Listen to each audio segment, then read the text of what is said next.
Hello everyone, I am Tacet and welcome to the Gems of War stream. Of course, today with the Vault event, our main goal is still the same thing it was yesterday. That is to get a bunch more Vault keys, except today we're leveling a slightly different hero class since we ended up finishing up Orb Weaver because we basically had nothing left to even do on it, or you know, it was pretty much already maxed. We're now working on Deathknight, which is also pretty much already maxed. We need another 1,000 something EXP, comes down to a little bit less than 7 hours. Should hopefully be able to get most of that done today, if not the entirety of it. So that's one of the main things we're going to be doing. No, this stream is not 7 hours long. Probably just going to be the normal 3 hours or so for now. But it should definitely be done by the end of today, or pretty close by the end of today. So that's one of the main goals right now. And yeah, just going to be farming. Groshnock, or brown red that we need is still the main trait stone. That's the primary one we're going to be working on. We'll have a redeem code once we get our first vault key, aiming towards at least 4 vault keys to double how many we got yesterday. And that's pretty much the game plan. If you have some free time, definitely try playing the game some, because you can never get more resources than during a vault event. So great time to be playing. Great time to level up hero class and all that as well. What is the most useless hero class? Probably Knight. Knight hero class is very, very bad. It doesn't have half mana start, has no good traits, has no good synergy, and its perk tree things are pretty bad. Everything about it is pretty much abysmal. The only good thing it has going towards it now is it's the only hero class that counts as Knight. Before, Deathknight used to count as Knight, but then they changed it, so technically it's the only hero class that counts as a Knight. Though that means very, very little, given that Knights are pretty much just early game for the most part.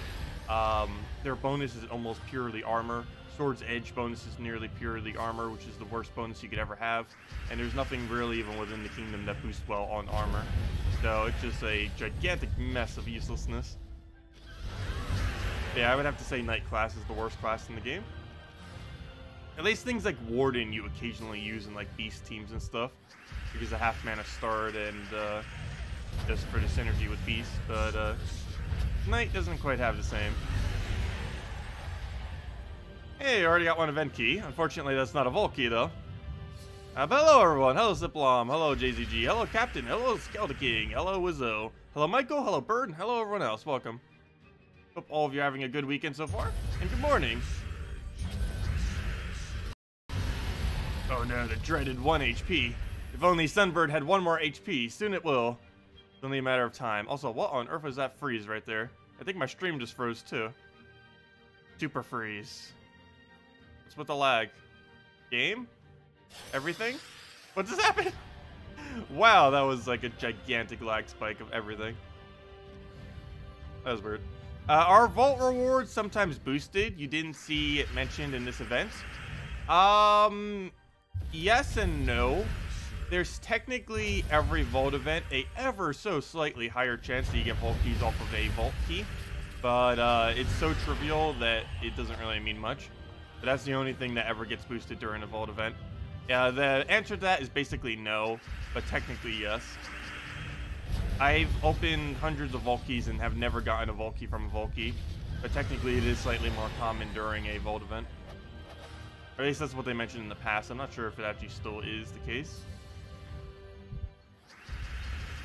Just because I've never seen one. I know people still keep getting them though, occasionally. It just seems so rare.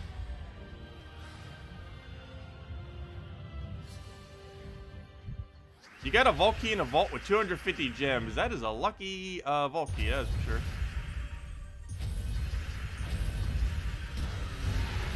How did that not kill? I guess we should have done Firebomb first. There we go. Kill it off the reds.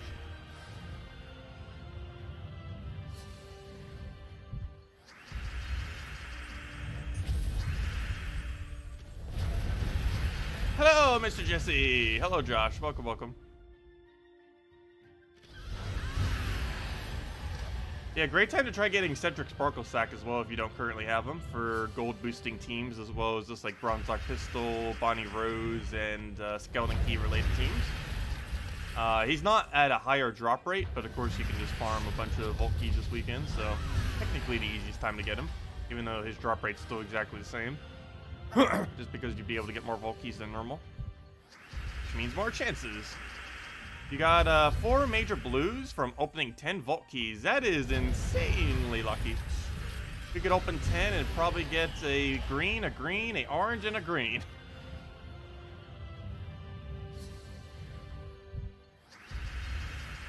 We're so close too. We just need 11 more small blues, where every major blue counts as 4. And then we can finally cast Ugoth. I'm not going to craft it once we can, but I want to finally reach the point where we can. Oh, we're pretty close.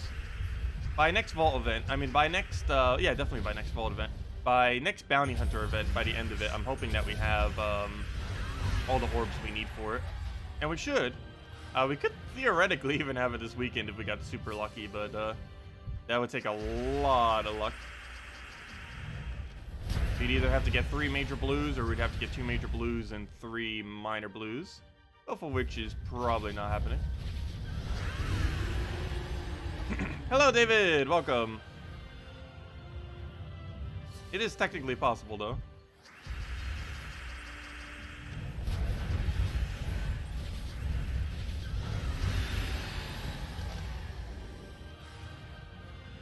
Hey, you get a Volky as a reward soon, TM. Yeah, we can go hours without it sometimes. It happens. Hopefully not, though. Speaking of that, where are all the gnomes? We only found 1 so far, and all I had was a vent key. But then again, I shouldn't say all I had is a vent key. Vent key's not too bad. We just have such a surplus of them right now that they don't seem as rewarding as they normally do. Actually, I have more event keys right now than I've ever had at any given time. We're almost at 2,000. I think we're at 1,700 or something. And this was just an event week where we had to spend a bunch of them too. Good morning, Pamela. Hello, Ellen. Welcome, welcome.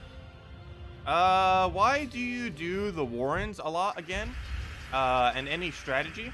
Oh, the reason why I do Warrens for my Delves is just because it is currently the best faction in the game to camp.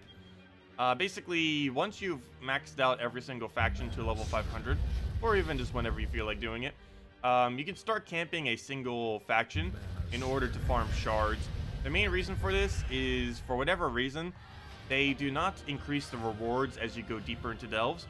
So farming something like a level 20 or a level 30 or a level 100 Delve gives the exact same loot as farming a level 500 Delve. So you might as well just farm a lower level one. And that's basically what I'm doing with Warrens. The reason specifically for Warrens, there's 2 reasons. One is I already maxed every other faction, and you can't backtrack currently in the game. And the other reason is Warrens does currently have the best loot overall of any faction currently in the game. It has, for whatever reason, arcane trait stones off the very final room, and it has 1 guaranteed treasure room and 2 rooms that have a chance of being treasure room, which makes it the most amount of treasure room in any faction. It also only requires 3 rooms in order to reach the Cedric room, of which 3 rooms could potentially be that room. And Cedric room has the highest amount of gold of any room in the entire possibility of Delves. The room itself is a little bit below average as far as how much gold it gives compared to other rooms, but it ends up giving a 400% gold bonus throughout the rest of the Delve, which is really good when using something like a gold farming team. And that Delve does allow you to use the standard skeleton key team. So I just use that there. Oh, did we just get silenced by Silent Sentinel? It's funny. I have no way to work around that other than like skull spamming him with Forest Guardian. I guess that technically works. There we go. I don't know if I've ever actually seen that happen in Explore yet. Getting silence off a Silent Sentinel. Mainly because we'd have to cascade a skull for it to even happen, because we'd have to take a skull to even get silenced. There we go. Good morning, Marion. And hello, Lone Wolf. Welcome. Good morning. And good morning, Carlina. And good morning, Youth Guy. All of them are different shades of purples in the name, so it threw me off for a second. Let's see. You have not seen any of the official streams lately. Have they given any hints about what is coming in next update? No, they have not really been hinting much yet. I believe their previous stream ended up, it mainly was actually for Syrup's birthday. She ended up having a birthday. Let's see, what else did they do the previous stream? I forget now. I know the main thing they did was like Syrup's birthday and had a bunch of codes and stuff. But, yeah, I don't think they went over anything. I'm thinking about it. I think they went over Quillen, but Quillen was already out at the time. Let's see. But no, they haven't really been making much mention on what's the next patch yet. We'll probably know in the next few weeks or so. It's still going to be at least like another month or so before we get the patch, though. We haven't even gotten the beta yet. And it is probably a slightly bigger patch. It's most likely late March or early mid-April. No official date has been given and very little details. You thought Fang had the best treasure and the simplest path. Fang has 2 guaranteed treasure rooms. It does have the simplest path, that is true. It definitely has the simplest path. It does not have the highest overall loot, though. It doesn't have Arcane on the final battle. And it does have 2 guaranteed treasure rooms. However, they're all the way at the end of the delve, which means if either of them are Cedric, you do not really get to use them. The highest amount of battles you could ever use a Cedric for is 3 battles, whereas most other delves, you could use it for like 5 or 6 or so battles, which makes it quite a bit less loot overall, just because both the 2 treasure rooms are so far. So the treasure rooms like Cedric, where you get more treasure per room, you can't actually utilize that well, simply because there's barely any rooms you can use it for. But yes, Fangomore is a pretty decent delve for farming.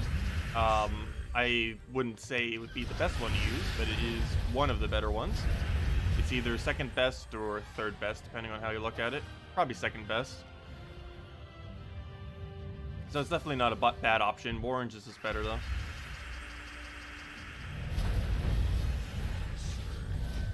If you already upgraded Warrens, then Fang would still be perfectly fine to do. Because unfortunately, once you've upgraded one, you can't unupgrade it in the current state of the game.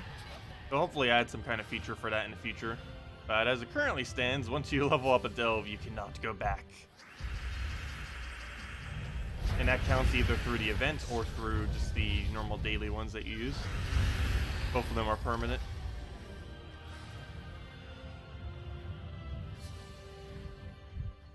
Vault me up before you go. Da, da, da, da, da, da, da, da. I forget what song that is, but I do know what the song is. Like, I remember the cadence of the song, I just forget what it is.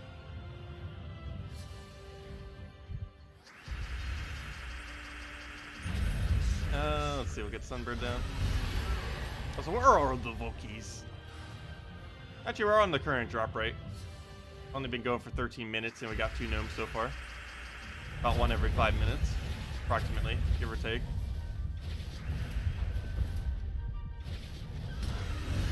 Oh no, it's not enough damage. Even if we had half mana start, that would still not be enough mana either. There we go. How is Divine Protector acquired? Unfortunately, these days, $5 is how it's required, and it's only obtainable like 1 week out of like every almost half a year. But it was once available for a small amount of gems, but these days it is nearly unobtainable, which is really unfortunate. There's a lot of old event weapons that are pretty much walled behind, almost not existing anymore. They're probably going to change that in the future. Unfortunately, at this current moment in time, that is another thing that doesn't quite exist. That's one that they really need to fix, though, adding old event weapons into Soulforge. Really surprised they haven't done that yet.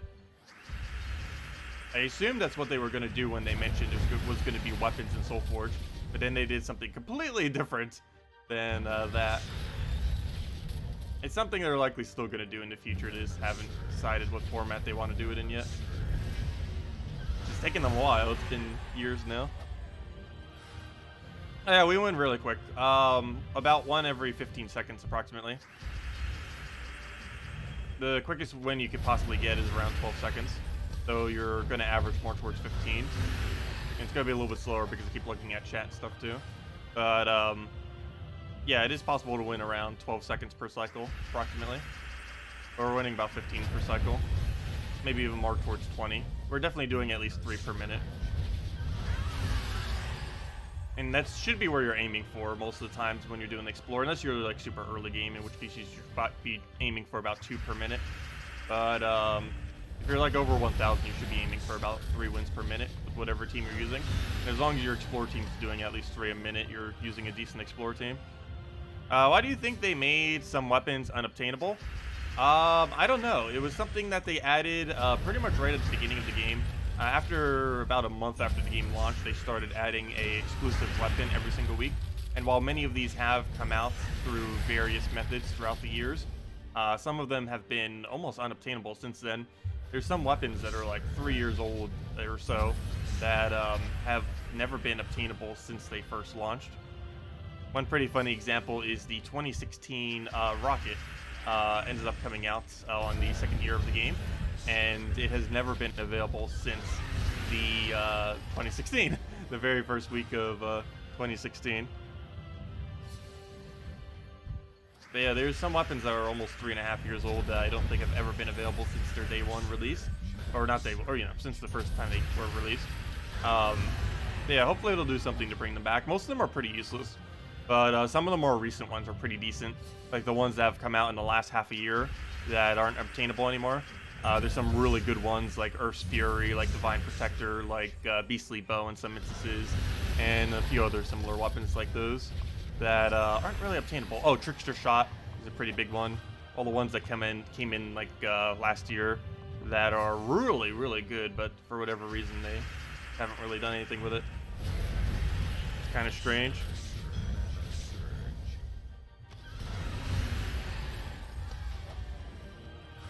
It is very strange. What type is the new class? It is Urskea. It is a Urska is what the new class is going to be. An Urska from Urskea. And it's going to be the tankiest hero class in the game. And probably will always remain the tankiest hero class in the game. Very few things can possibly make it tankier than that.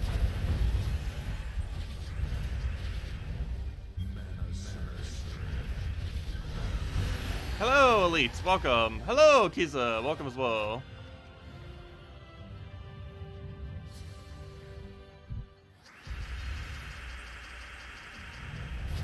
I could have taken a brown free turn. Didn't actually need the mana, though.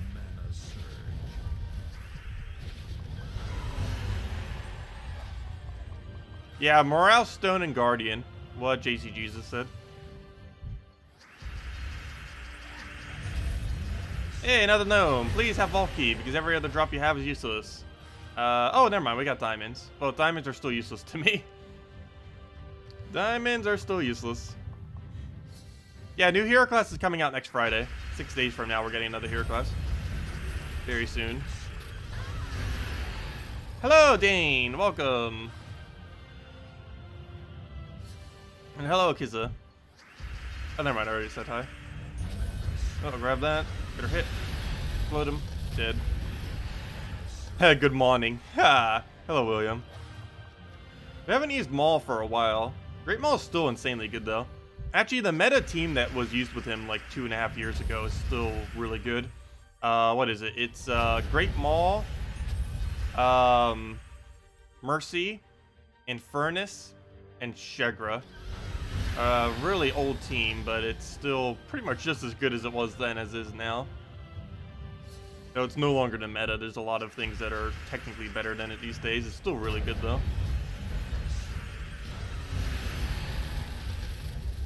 And it doesn't use any mythics. Actually, I believe mythics didn't even exist back when it first came out. Which is one of the reasons why it was so good. Because mythics weren't a thing yet. Or at least if they were, there was like barely any. It was only like war and like famine and stuff.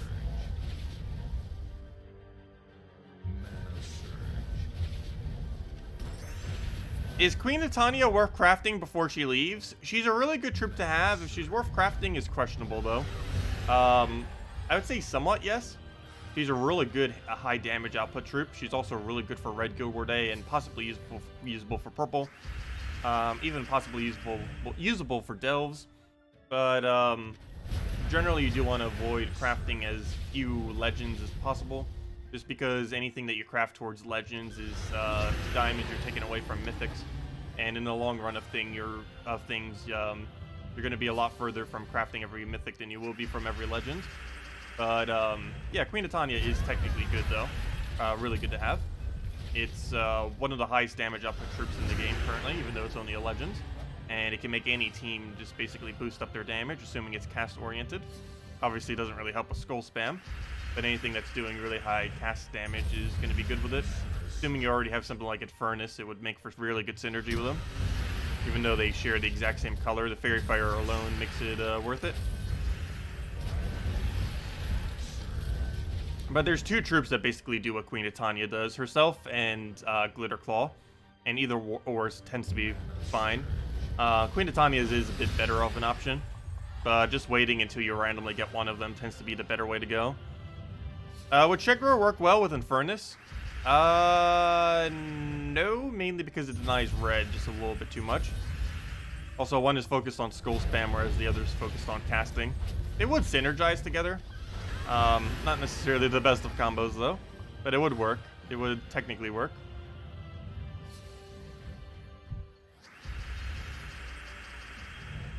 Oh yeah, I do need to go rescue our pudding. We do have the pet, whatever that thing is called. Is it called Pudding? I forget. Is that just his nickname, or is it actually called Pudding? It might actually be called Pudding. But yeah, I guess we'll go rescue Pudding real quick. We did get the pet. I think we still need like 15 copies of him. Still got a lot more copies to go get. Unfortunately, there's no gnomes there, but we do need to go and get the pet upgraded nonetheless. Hello, Tango. Welcome.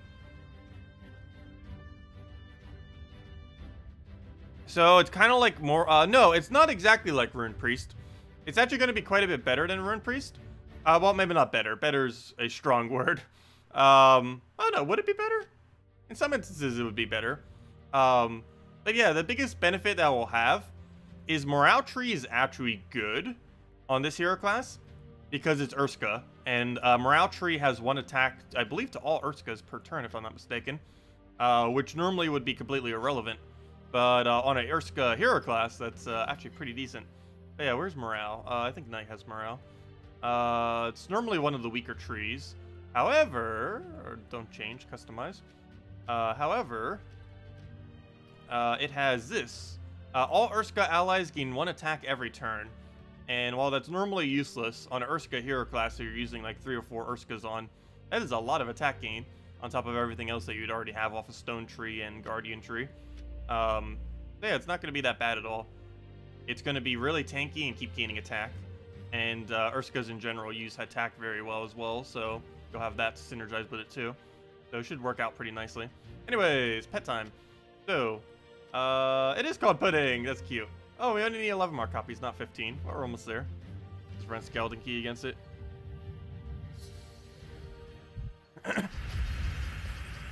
Let's see. We'll go and grab all that, get all the blues there. Grab a red. Hello, Durade. Welcome. Let's see. Just looking back in chat to make sure I didn't miss anything. Also, if I did miss anything, feel free to just leave it in chat and we'll make sure to get around to everything. Oh yeah, Siplom, to the previous thing that you said, you can just ask the devs for redeem codes. Particularly Salty and Syrup are the two that can create it. As long as you make content for the game on a regular basis, they normally don't mind giving out codes. They'd probably start with a much smaller amount than how many they normally give me at a given time. But yeah, if you just ask them, they'd probably give it to you.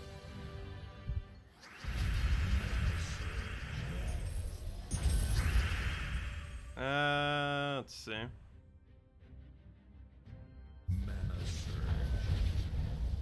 Grab a brown there. How do you get Skeleton Key? You need to get 250 wins on the Thief hero class, and you get it for free. It's actually among one of the best weapons that you get for free in this game, or that you could easily farm within like in a few hours. Go and just complete out Zacian Kingdom. That takes the entire quest line for it. That takes like 30 minutes or less, even in early game. Then you set your hero class to Thief. Then you win 250 times, and then boom, you got yourself Skeleton Key. It's really easy to obtain. The entire team, other than Cedric, is actually insanely easy to obtain. This is an ultra rare. This is a rare. Doesn't need to be fully traded, but it's a rare, so it's pretty cheap. Skeleton Key you get for free from Thief at 250 wins, which takes like 2-3 hours. And Cedric's the only hard part. But it is currently a Vault event, so Vault Keys are what you get them from. And while there isn't a higher chance of getting of him from a Vault Key, there isn't one. However, there is a higher chance of getting Vault Keys right now.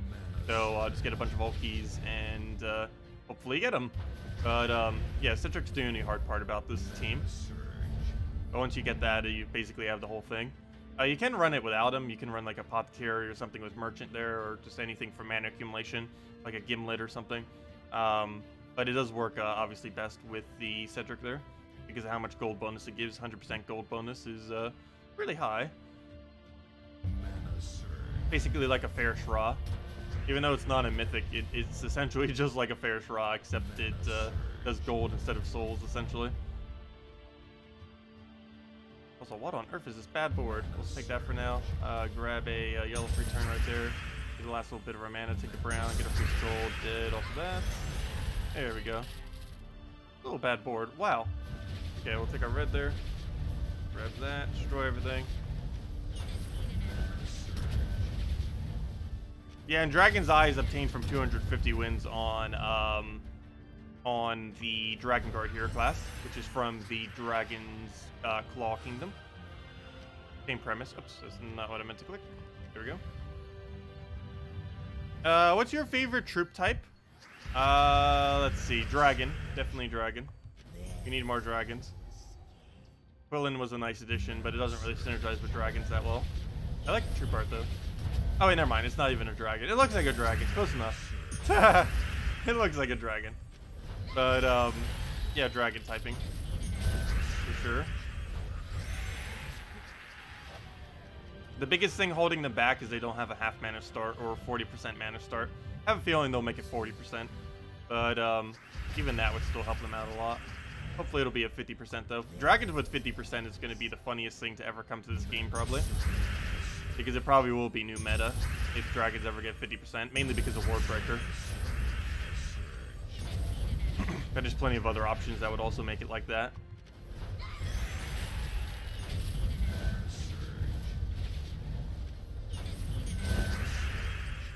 Let's see.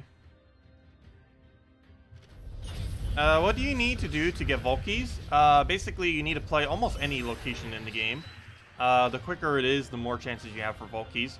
The only locations that don't have any chance for Vault Keys is what we're doing right now. Pet Battles, the only places that do not have Vault Keys are Pet Battles, Delves, Daily Dungeons, and whatever the guild-related event is for the week, which is currently Red Guild War Day. I have to look at my shirt just to remember.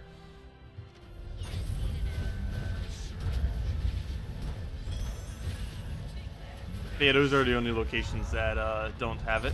The best location to do is either Explore or Challenges, but you can also do PvP, you can also do Arena, you can also do quest lines if you haven't finished quest lines yet.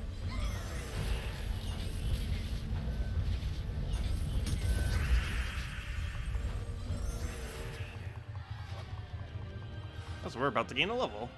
Not on the class, but on the actual level of our hero. How is the class doing?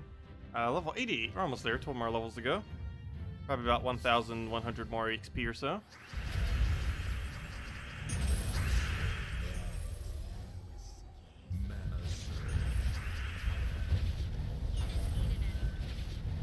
Yeah, the grind for maxing out hero classes does take a while. And both of those are pretty useful to have maxed. Dragon Guard and Thief. Thief probably a little bit more so than Dragon Guard, but Dragon Guard's still nice to have maxed. Thief is the best stealthy hero class, which is one of the reasons why it tends to be decent. And that's something that Titan can't do. And basically anything any hero class can do that Titan can't tends to be decent.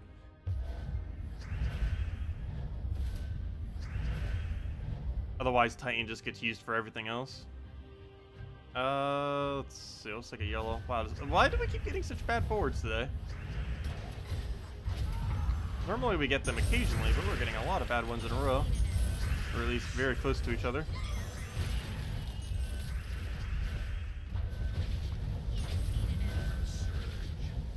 Firebomb would normally fix that if we were using the other team, but this team does not have Firebomb on it. I should have taken that skull first. Whoops. Should have won on this turn. But now I need to go get a whole entire skeleton key. Or that works too. Okay, one more battle and then we get a bunch of puddings. We need 11 more copies, which technically with how many baskets there is, that is technically possible. I think there's like 12 baskets total. Or like the one guaranteeing like a bunch of baskets. So the most I've ever gotten at one time, I believe, was 4 pets. I think the highest ever reported was 7 or 8 simultaneously. But it is possible to hit like 11 at once if you got super ultra luck. Percent chance is like 0.0000001 or something. Something absurdly small. Yeah, we'll throw another key down. Destroy everything. Do it again. Don't you dare explode. Good. He didn't explode. Damage is fine. Doesn't actually matter in this battle. Take our red. Get our destroy twice. Stop taking our brown. We need those. And let's match off the key. Hello, Dane. Welcome back.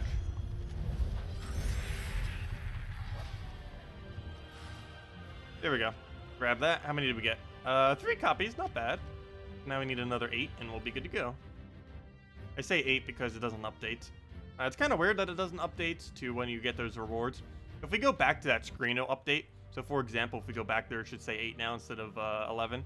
But oddly enough, as soon as you claim the rewards and then you check your pet info, for whatever reason, it doesn't actually update. Like the one time you would actually need to go and check it on this particular screen, and it doesn't even update for it. You have to go out of the screen and then back into the screen before it shows you the right number. Also, while we're doing alternative things, let's go to dungeons real quick. These also don't have any chance for pets, but I do want to get them done real quick. I mean, not for pets, for... they also don't have a chance for pet, but they don't have a chance for gnomes is what I meant to say. That's just 3 quick battles, doesn't take that long. Okay, we'll get our gold there, get our red. Start getting XP going. Keep it down. Much better board than the last several battles, that's for sure. Hello, Daryl! Let's see. Also, hello, Daryl's wife. Welcome. Would love to get a code. I am giving out code when we get next Vault Key. So if we get a next Vault Key in that time, I will hand out code. We're doing it the same way we did yesterday. Whenever we get next Vault Key. So hopefully we get a next Vault Key soon. As soon as we finish these 2 battles, we will be just doing Explore the whole time to try to get them. Hopefully we'll get one soon.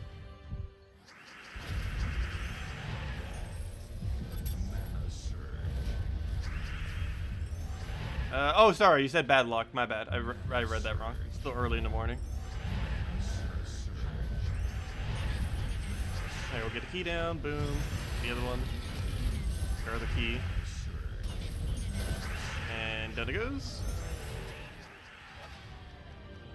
One more of these. And then back to the Explorer grind to try to get those Vault Keys. Still at 0 today, though. But hopefully that means we're getting one soon. Oh, why am I trying to take skulls? He has 100% skull reduction. Which means we still do like 1 damage, but still.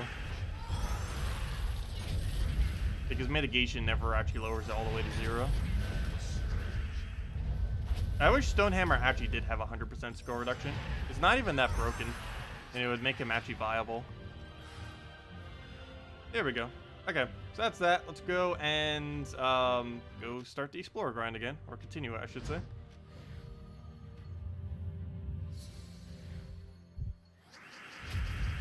Okay, we'll grab all the yellows, get our gold, grab... Oh wait, oops, why am I using this? I need to go use the Explorer team. This goes a lot slower. It's good for PvP and stuff, but it's quite a bit slower for this game mode because of how it goes about doing the kills. We'll kill it with this real quick. Well, not really quick, but there we go. Okay, let's switch back to a actual real team now. Or at least a real Explorer team, I should say. There we go. Okay, still no gnomes. They're all hiding from us.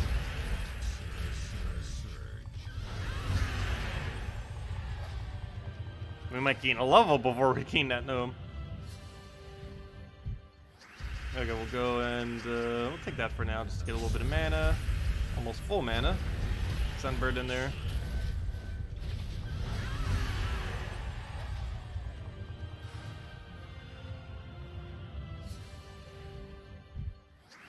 double legends. Both AoEs as well. And both dead in 1 second. Oh yeah, that was something I need to go add to the mini list of things. I'm keeping a list of all the things to mention to the devs as like small fixes for the game. If any of you have any, let me know. I'll probably be doing that sometime next week. But I'm starting to keep up a list. But that's another one that we need. Have it so the game moves at normal speed whenever you're on the casting screen for a troop. Currently, it goes down to 1x speed, regardless of what speed you have the game set to. But it keeps lowering it to 1x speed. So yeah, let me add that to the mini list of things. Let's see. Make casting work on set speed rather than 1x speed. There we go. That's actually probably one of the most annoying things that is in the game currently. That and not having cast cancel. Oh, why did I not take purple? There's already one. There we go. Have fun, Siplum. Catch you later. Nerf Dragon's Eye again? Haha. That I don't know if they would do. I believe they would add immune to transform before they would do that, and that is one of the suggestions, to add a 4 immunity thing to the game. Immune to Death Mark, Devour, Instant Kill, and Transform was the suggestion for that. They're never actually going to nerf Dragon's Eye again, I don't believe, but they might add immune to Transform, as well as possibly immune to Instant Kill eventually. Technically, there are things that have it. Dooms have it, but Alpha Indestructible. But no one's realistically going to be using a Doom just to counter that mechanic. Especially since it is possible to run both Dragon's Eye and immune to Death Mark simultaneously. There are multiple hero classes that can do that. Redeem code for consoles is a policy issue on consoles that kind of prevents them from doing so.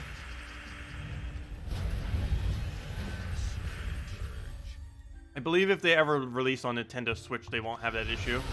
But it's policy on Xbox and PlayStation that prevents them from doing so.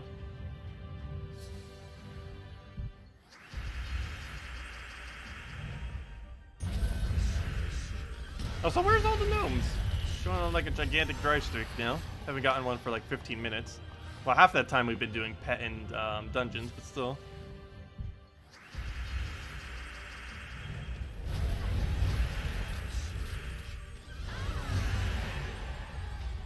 Did I do Guild War today? No, I always do Guild War at night. I always do the guild-related event at night, assuming it's not completed yet. And with Guild Wars, it's never completed because you have to keep doing it every day. Regardless, it's one of the only events. Actually, it's literally the only guild event that you can't do early. It always requires you to play on Saturday and Sunday, since there's no way to do them in advance. Whereas every other game mode, you can actually get done before like Saturday or Sunday, or you can technically get it done on Monday, the entirety of it, depending on how quickly your guild goes about it. How about when you do treasure hunt and you get an extra turn and you have multiple extra turns, but it only just gives you one? That is actually deliberate to make sure that treasure hunt doesn't give too many rewards. They have mentioned before in the past that it is deliberate. They are doing a rework to it. What it is, they've never actually announced, but they are reworking treasure hunt. It is on their list of things to do. They're never going to make it so every extra turn is a turn, though. Unless they completely revamp how the rewards work. Otherwise, it's going to be very broken how much loot you can get. But yeah, they do need to do something to at least make it a little bit worthwhile, the multi-cascades that occur. Because you actually lose value from multi-cascading and treasure hunt instead of gaining value. At least when you do it at the beginning. If you do it a little bit later in the map, it's actually somewhat beneficial, even though you're not gaining extra turns for all of them. But when you do it early on in a map, you're basically just wasting all of those potential free turns that you could have been stacking up.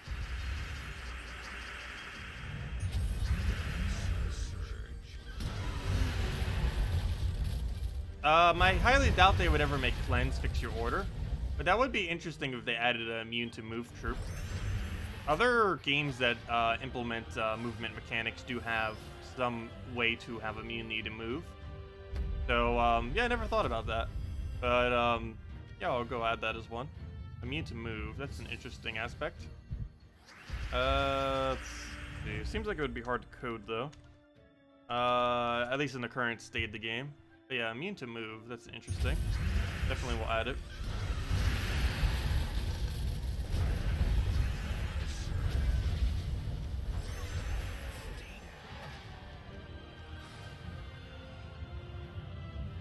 Sand Runner and Sharptooth are coming to the game. I don't know. Are there two troops called that are coming to the game? I haven't actually been paying attention to names. Yeah, they're coming out next week. That is correct. Sand Runner and Sharptooth are coming out this Monday in 2 days. Didn't even look at them yet. Let's see. One of them is a yellow... they're both from Drifting Sands. One is a yellow-brown monster. Actually, they're both monsters. One's yellow-brown, ultra-rare monster, 11 mana cost, deal magic plus 8 damage to the first and last enemy. Then deal double damage to a random enemy. Wait, what? Interesting. That's actually not too bad. At least for early game anyways. So it does normal damage to first and last. And then it does double to a random. So... oh, no. Never mind. I read that wrong. Wait. Did I read that wrong? No. I believe that means it does its base value to first and last. And then it'll do another third hit that does double to a random. It's either that or it hits first and last and one of those two hits gets doubled. But if it's the other one, that's a lot of damage. If it hits first and last and then does double to a random. Because that random could also hit, well, first or last. Also, if it works like Knight Coronet, that could theoretically means it could get 3 hits all in at once on the same exact troop. I'll have to see exactly how that works. It has 75% mana start too. That's actually a pretty decent early game troop. Yeah, it's really solid. Even has Bloodlust, so it keeps gaining in rage as well. The other one is Sharptooth. It is a epic. It's the raid. No, it's the tower troop that's coming out. I mean, for invasions, deals the normal amount of damage, the normal multiplier, and there's a 30% chance for an extra turn, and a 30% chance to get its mana back. Interesting. So those are independent rolls of each other. So it is potential that it gets not only an extra turn, but all of its mana back. That's an interesting troop to say the least. Has Bloodlust as well, so it keeps gaining in rage every kill. Reduces skull damage by 30%, which is really relevant in invasions because you normally put it in first slots. Both of those two aspects are really relevant for invasions. And of course he has the standard 3 to 5 times extra damage to towers. Same thing that every other invasion troop has. But yeah, both of them sound pretty good. The new Glory troop will be good in early to mid game, particularly early game. And the other one is just a pretty decent invasion troop. Also, you'll be able to stack up on brown-yellow trait stones next week, which is a pretty decent trait stone. Cockatrice and Gorgolfa are the first two things that come to mind when I think of good things that end up using that.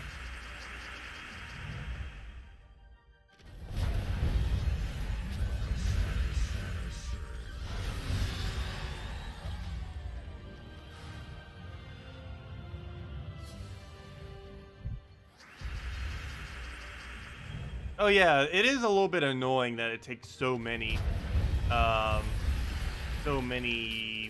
turns in order to get the seals for treasure hunt. I believe that's to encourage people to actually play them out correctly, though. That's the whole reason for that. Why it's so high. Why does the AI sometimes not do 4 times moves? I don't know. They have it that way just to make sure that it makes mistakes just like a player would. And that's basically the only reason why it doesn't. At one point, it was 100% of the time it would always go for it. But it just made it way better performing than the player. And while it wasn't overpowered, they did want to make it just a little bit more realistic. So they make it so it misses occasionally. Yeah, for the longest of time, for like 2 years, almost 3 years, they had it so it would 100% of the time take every extra turn on the board. But that's not the case anymore. Freeze also makes it go under a different AI, even more so than the current AI, where it takes some really weird moves because it tries interacting around Freeze mechanic.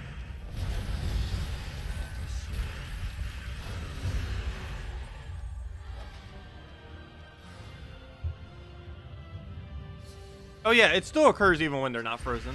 Though it occurs even more so when they are frozen.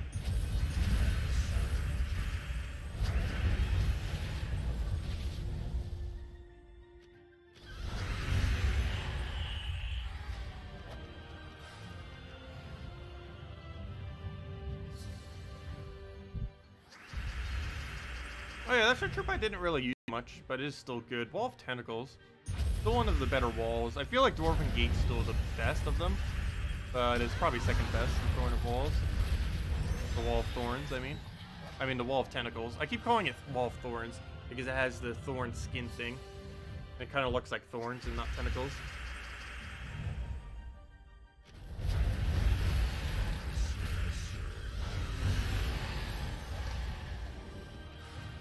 I know, stream just died for a moment. We're back.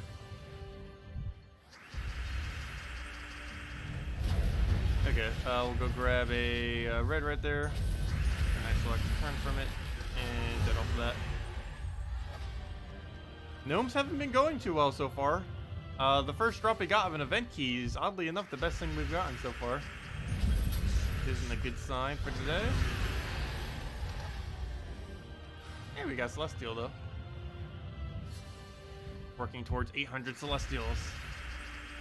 I think we'll have 1,000 before they add something that uses Tradestone Sync. I believe Tradestone Sync might be coming next patch as well. There hasn't been a confirmation on it yet or not, but they said it's like something big, or Salty said something like that. Or it'll be something surprising or something. But it seems like it might be the thing that finally does something with Tradestone. Which troops can be used instead of Forest Guardian? Rowain, and move it up instead of Imperial Jewel. Run Sunbird Rowain. There's nothing that can replicate the effect of Forest Guardian, unfortunately. Just going Sunbird Rowain is pretty much your next best bet. That or replace it with a second Firebomb. Either or.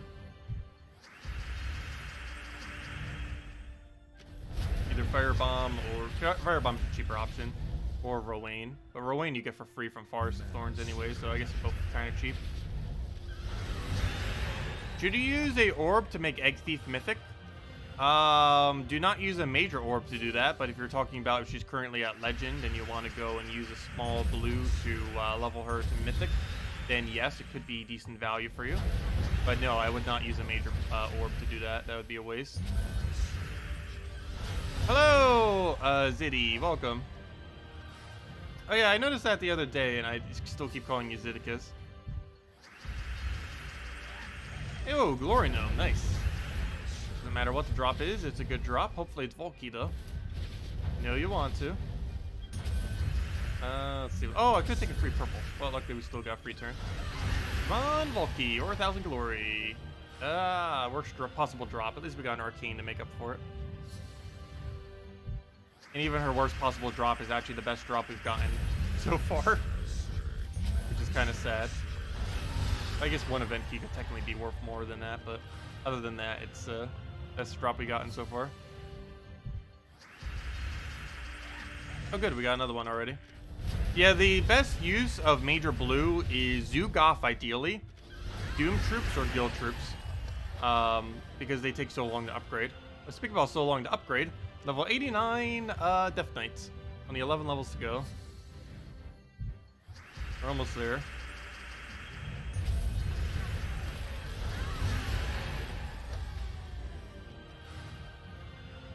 What troop do you even ascend with a Major Blue? Guild Troops, or ideally you want to save it for Zugaf. Zugaf is the best value you can get out of it. Mainly because if you're going for 100% completion, it takes like 1 to 2 years to craft Zugaf. So better start now. But it takes forever to craft Zugaf. He's the hardest thing in the entire game to obtain, and probably will remain that way for a while. But yeah, he's currently super hard. Hardest thing by far to obtain in the entire game by like a very large margin. But ideally you'd be putting it towards crafting him. Though if you did actually want to use him, using it on either Dooms that you need for Kingdom upgrades, or using it on Guild Troops that you need for Kingdom upgrades would be the best way to go about it. Main reason for this is the current format of the game. Guild Troops and Doom Troops come into the game very slowly. and it would realistically take like 2 years, 3 years to max them without orbs, maybe even possibly longer.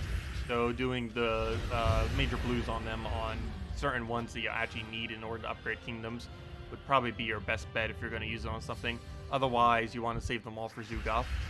Would be the absolute best value for them.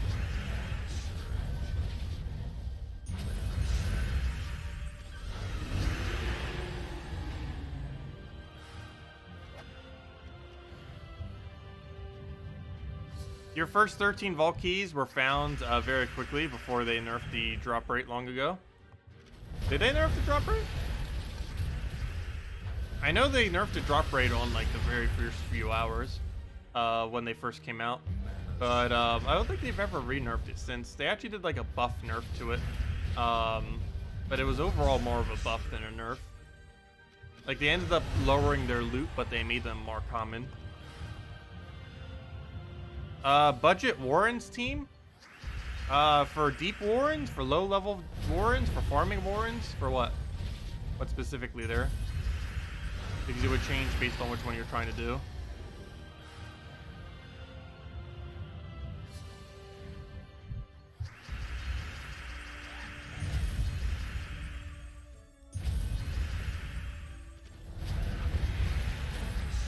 Come on, vault key or something good. Nope, useless gold. Oh, gold's not useless, but that amount of gold pretty much is. Oh, you were doing it during the first few hours. Yeah, during the first few hours, when vault keys were, or when treasure gnomes were released, it was around 100 gems per hour, approximately. Potentially even more. It was better. The loot was so good that it was better than the current vault events during a non-vault event. That's how good the loot was when it first came out the first several hours. But it was mainly because they made some kind of mistake with it that made the drop rate way higher than it should have been.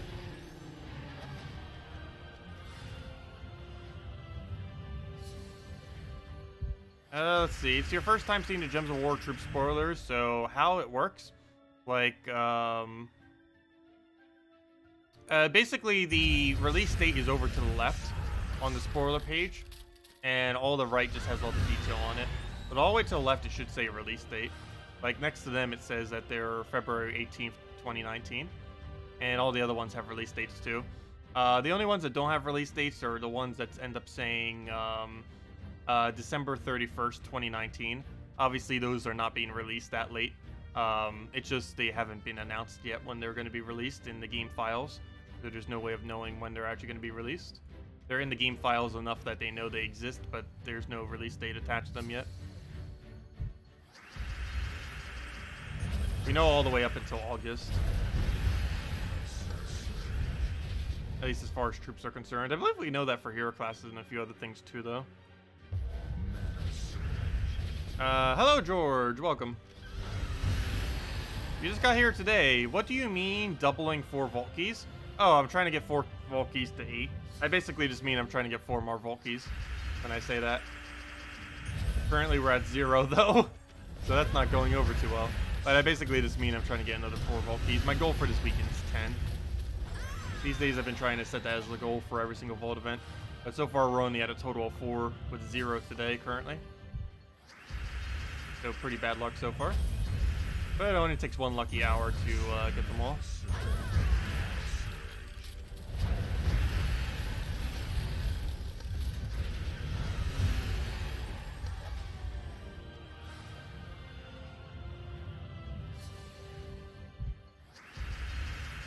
How can you get vault keys? Normally on a given week, you get it from things like raid event, invasion event, bounty hunter, the Tuesday events for the faction, new factions being released, stuff like that. But the easiest way to obtain them is once every month for 3 days, which is currently right now as well as tomorrow. You will be able to go and have a higher rate of finding treasure gnomes as well as vault keys specifically from those treasure gnomes. And basically just playing the game and going to any location that has a bunch of treasure gnomes will net you a lot of vault keys, or at least the chance of a lot of vault keys. If nothing else, you get a lot of gnomes. That's basically what we're doing right now. Explore and challenges are the two quickest locations, though you can also do things like PvP and arena in order to find them. Quest lines also have them in, challenges also have them in it, but Explore and PvP tend to be the two more popular options. Explore is the absolute quickest. Explore and challenges, but most people just opt for Explore because they're about the exact same win rate, but Explore gives some gold each battle as well as better trait stones.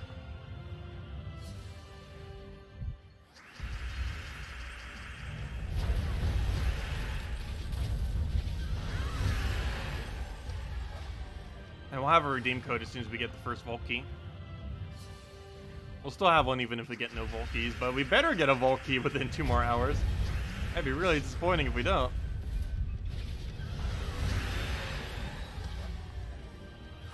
It is technically possible that we don't, though. Oh yeah, how am I clicking so quick? I still need to do a video on that, because so many people keep asking. Especially during the vault event, it would make sense to do it now. I'll need to do that later today, after I eat. But the reason we're clicking so quickly is because of a controller. If you click anything that's an A input on a controller, it does this a confirmation button. And you can use that to get through all the in-between screens very quickly.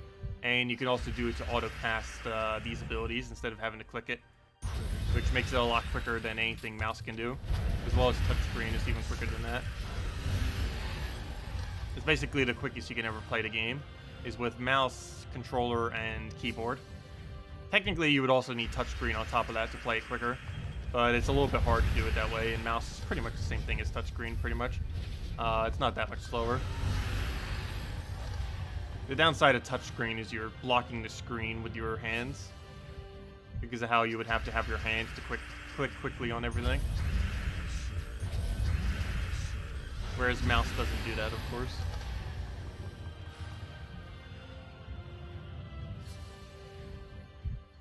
Is Sunita and Agave related? Slightly. The two little, cactus ones. Normally, whenever they do a, at least recently anyways, whenever they end up doing a update for a kingdom, or, you know, the Monday update where they keep adding new troops, normally the 2 new troops, well, maybe not always, but they tend to be somewhat themed around each other sometimes. And, like in the most recent ones that came this week, they both had Bless, but sometimes it's a visual synergy or some kind of other synergy. But, yeah, those 2 cactus ones are somewhat related. I forget what the lore was related to them, because they do post a little bit of lore every single week. But, yeah, they're related in some way. Hello, Kevin! Welcome.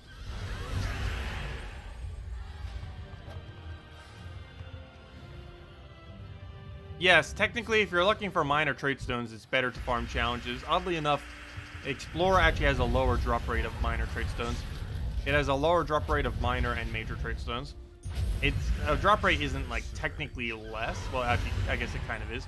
But the reason it's less is because runics, arcanes, and celestials are higher, which just naturally makes minors and majors lower. But yeah, technically, if you need minor trait stones, you would actually want to spam challenges rather than explore. You would get more minors from challenges than you would from Explore. Oh yeah, it's agave. I always say agave. I say it really weird. But yeah, it is agave. He's a pretty useless bounty trip though. Would using 3 Chief Dargons be a viable team? Not really, mainly because they only buff downwards. 2 is the most you can use, and you would only use it for pure faction.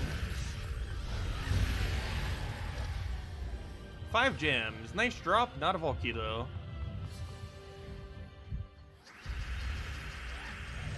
Okay, we broke our dry streak. Hopefully that means we get like 10 gnomes in a row now.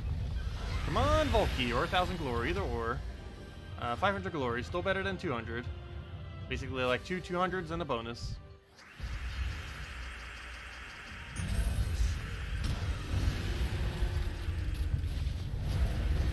I'm gonna shut off the heater. It is a cold day, but not that cold of a day.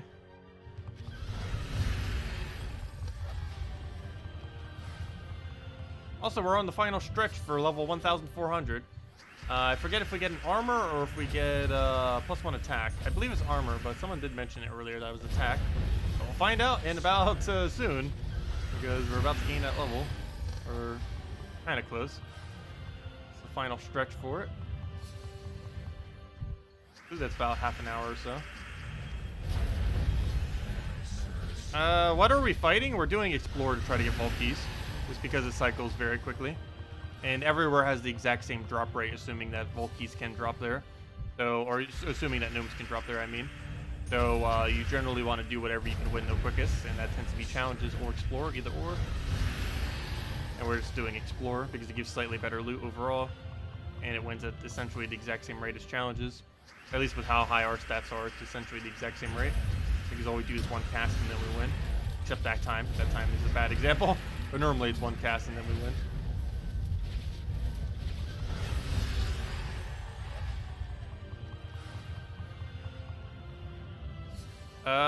When you plug in a controller, it bugs the game. Are you sure?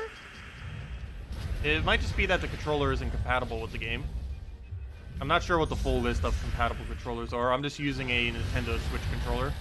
A Nintendo Switch controller that looks like a GameCube controller. The Power A USB GameCube controller. It's not actually a GameCube controller, it just looks like one. It basically functions like a Switch Pro controller. But it works perfectly fine for PC. The only weird thing is I'm currently clicking the Y button instead of A.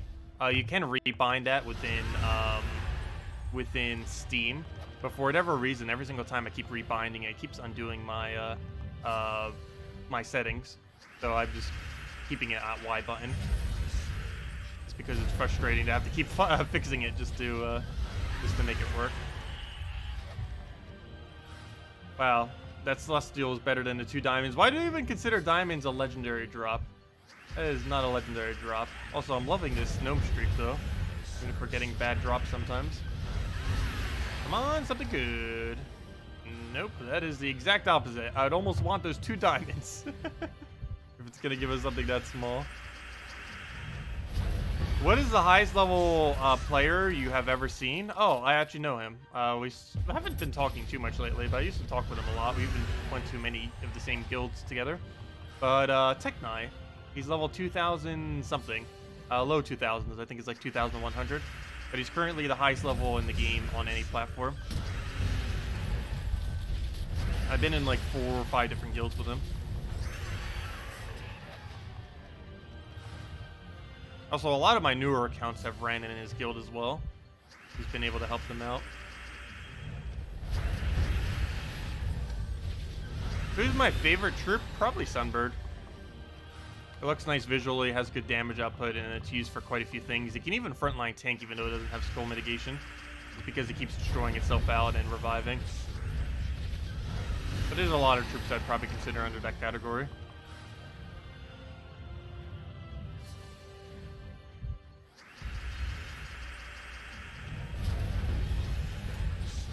Yeah, that's a little bit biased saying that as we're using Sunbird.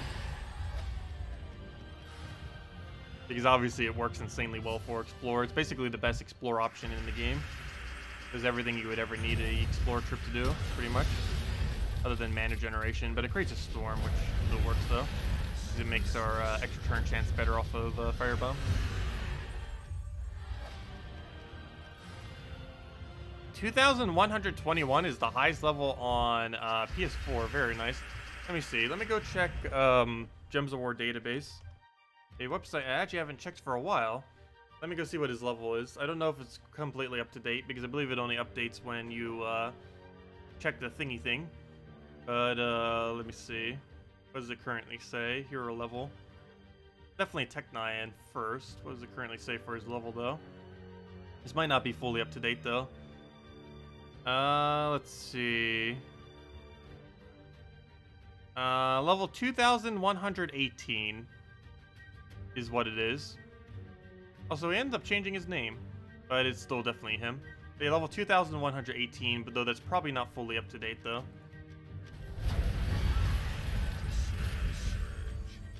We'd have to see him in game to know for sure, and he hasn't been in chat recently either in our streams. Why even sure if he's still playing on a regular basis. He might be taking a break. He has taken a break from the game several times, just because he plays like crazy whenever he does. Probably like 12 plus hours whenever he is playing. Every day. Oh yeah, he easily has over 20,000 hours in the game. Actually, I could probably go check that right now, when he last played as well as his total amount of hours. Something absurd, probably. Let me see. Open Steam, open friends list.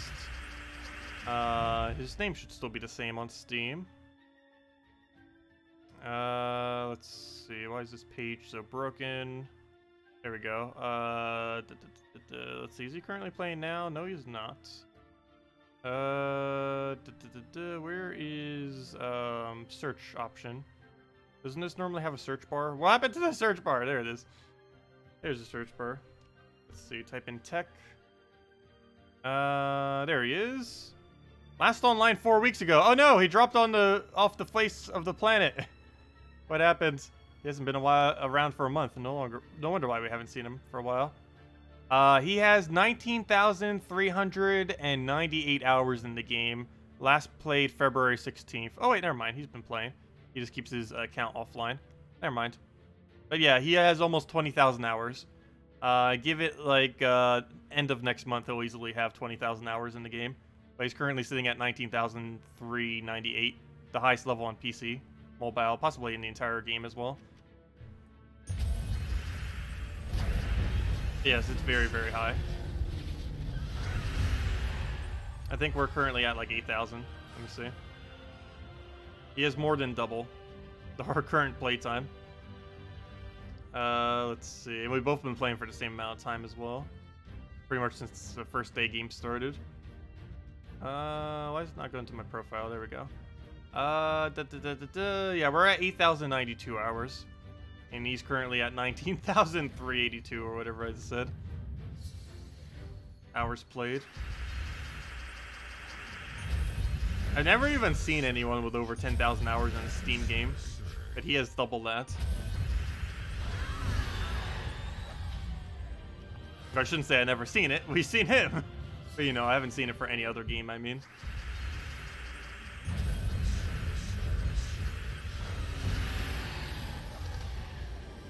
Hello, Steve. Welcome.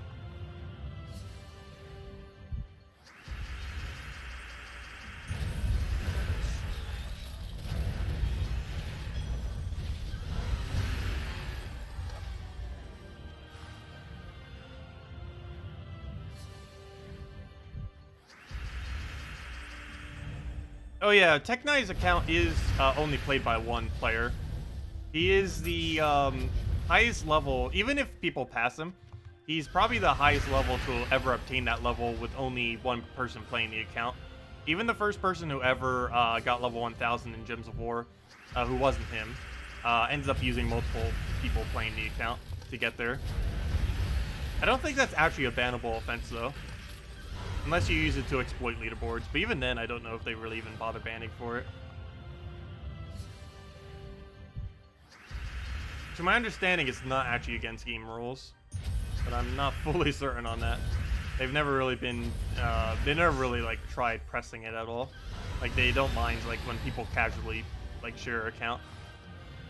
It's normally when it's used for, like, leaderboards and stuff like that, when they, like, will really step in. But even then, I don't think they really bother these days.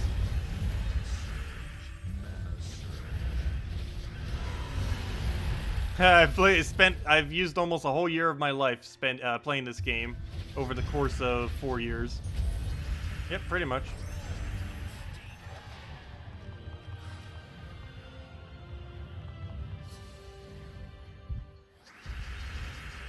Pretty much.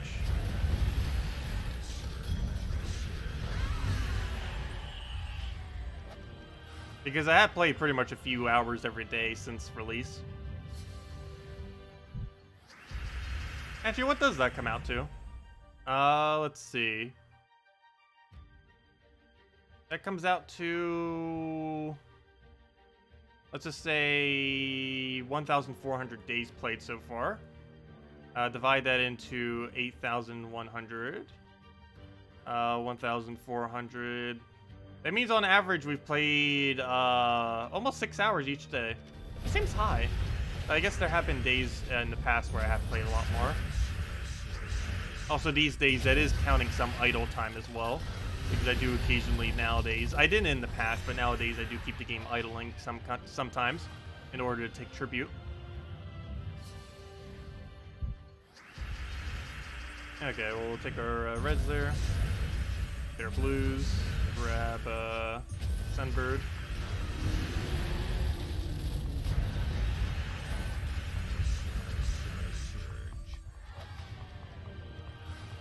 So your red attack team is bad, and you're battling 8W Orion's guild today. You could use some help. What do you have as options? Normally building around Infernus is fine. Almost anything around Furnace, anything around Yagwe Queen of Tanya, anything around Yagwe, anything around, you could technically try using Elamagrim and Furnace. You can use, I don't know. What other options do you have? You can build around Ubiste. There's definitely not a lack of options for red. There's quite a bit. You can put a Divinia into something and like Yagwe and just use an HP buff to not die. You can use Dawnbringer if you're struggling with dwarves. So that's probably the most annoying thing about Red Days, those instant kill options that exist.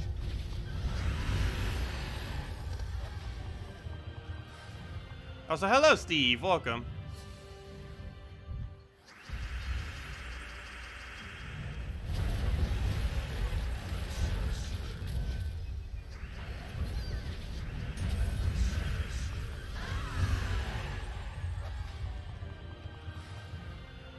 Also, very nice, Michael. I didn't even see that earlier. Level 1696. That is really high. Yeah, we're just about to reach level 1,400. I can't even remember the last time we reached a 100 milestone. It's been ages. It's gonna be like another 6 to 9 months before we hit level 1,500. Ooh, 4 gem keys. Best drop we've gotten today. Still 0 vault keys though. But 4 gem keys is still pretty nice. That's the basically best drop off a gnome, off the normal gnome. Not counting vault key. The only thing that could technically be considered better is event keys. Event keys are technically worth more, but gem keys are still technically more keys. They have the exact same drop rate, so to a degree, gem keys could be considered better. Depends how you look at it. But 3 event keys does have a better gem value than 4 gem keys. I mean, 3 event keys is better gem value than 4 event keys. I mean, words. 3 event keys has a better gem value than 4 gem keys. There we go. Though technically 4 gem keys are better. It's just the other way is more expensive.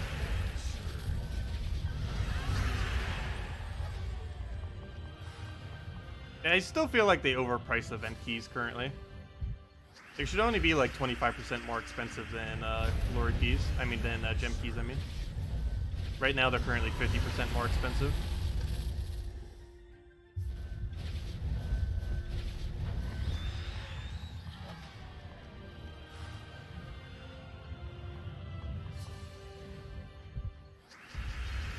Alright, we'll grab over purple, put Sunbird down. Good taking that skull too, but we have plenty of damage, and down it goes. Dawnbringer and Furnace, Elamagrim, plus a feeder. Yeah, that would work. And obviously use Titan Hero class, so you could tank with your Dawnbringer. Problem is, you need a good mana generator for that. Trying to think of what you could actually use underneath that coloration. First thing that came to mind is Gimlet, but he doesn't really feed anything that is important on that team. But you need some kind of really good mana generator to keep that team flowing.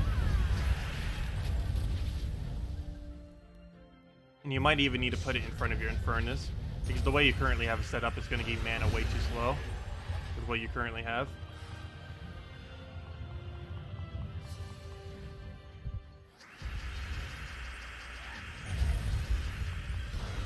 Okay, we'll throw a Firebomb down. Please, Vault Key already. We haven't even hit a single one. No, an Event Key. Still a good drop, but it's not a Vault Key though. Wow, really unlucky day. Hopefully this isn't one of the days we go with 0.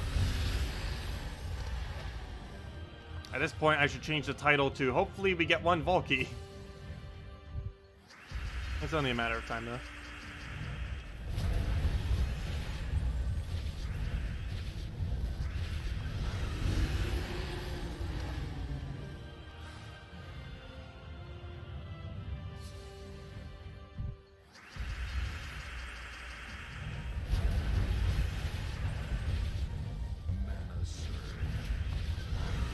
I was actually surprised that was enough damage there, with the famine and everything.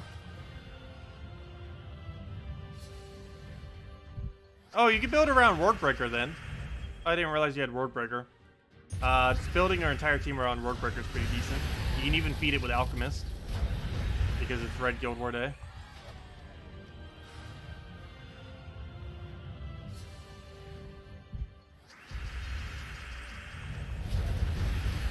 You could just build Hero, Alchemist, Wardbreaker, and 1 other troop, and you can solo everything with that. Maybe like Infernus and Last Slot or something. It might still struggle with those instant kills, but almost everything on Red Day struggles with that. Dawnbringer's one of the only few counters to it.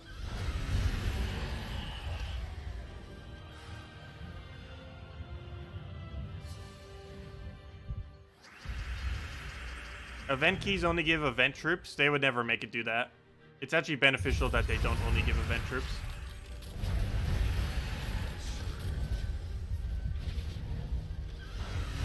And I believe that it does focus arcanes from the kingdom. I'm pretty sure it does. It's really strange if it doesn't. But I'm pretty sure it does only drop trait stones from the kingdom. If it doesn't, then that doesn't make much sense. The last I recall it does, but I haven't opened event keys for a while. Well, I guess we did on Monday. But I don't normally pay much attention to it, just the new troops. I haven't actually been noticing lately. It's all the way at the bottom. Oh, your phone just died. That's always annoying. The battery life of various things not being high.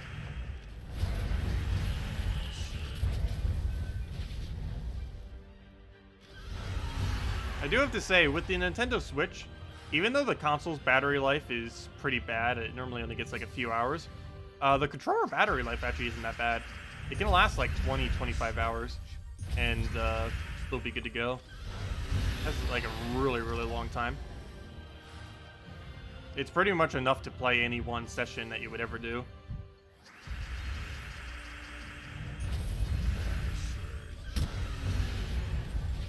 I generally prefer using wired controllers though, which is exactly what this is. Has less of a delay. Not by much, but it's helpful. Also, you don't need batteries or recharging or ever need to worry about it dying or anything like that. You just got a vault key on the second gnome. That's what happened on our very first thing yesterday. Though currently we're on a dry streak of 0 today. It happens though. Can you get vault keys doing challenges? Yes. Challenges is technically quicker than what we're doing now, but you get less, or you get lower rarity trait stones and you don't get gold, or at least a very, very small amount. Like with Explorer, we're getting like a free extra 500 gold per battle or so, whereas challenges do not have that.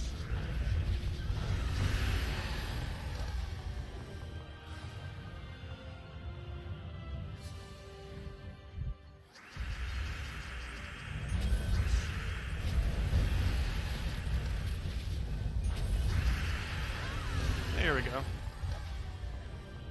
Oh, we just gained a hero level, nice. Or not hero level, but you know, class level, I mean. Oh,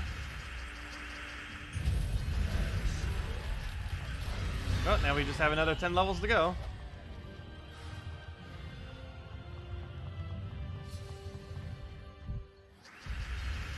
At this point, we'll probably stream until we gain a hero level for now.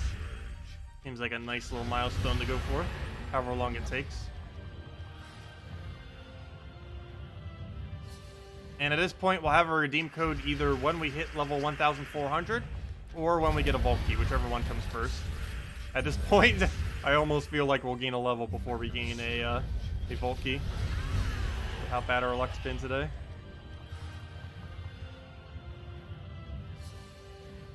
Dawnbringer, Alchemist, Wardbreaker, and Furnace. Yeah, that'll work. That should be perfectly fine. I don't think you would need a Yagway there.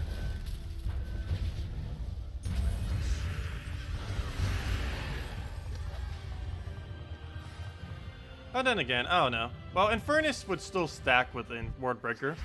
You get the 3 damage per turn on everything into high AoE damage on everything. Yagway would secure kills quicker though. It depends what kind of battle you're on if that would be better going one way or the other. It depends what their first 2 slots are. If there's something really important, then you might want to go Yagway. If their more important troops are towards the back, you'd want to go Wardbreaker.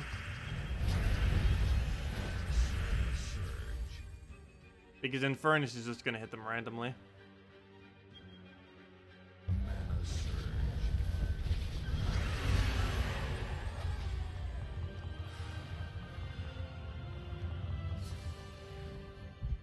I meant in Furnace, not Wardbreaker. But you know what I meant. Yagway you would use if they have good first 2 slots, and Furnace you would use otherwise. If their better slots are in 3rd and 4th.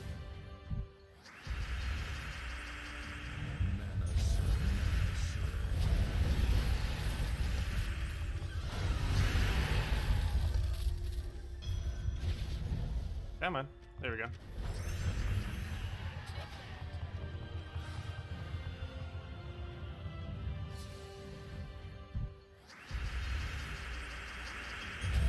Yeah, this is one of those days when it gets really discouraging doing keys. When you go like an hour, 2 hours, even more time without getting a single vault key. But it happens. And at least we're still getting other loot. Even if we get 0 vault keys whatsoever, it's still better loot than normal. And it's still worth it. Just not as worth it. Because it's not like it costs any amount of resources to do this. It just costs a little bit of time.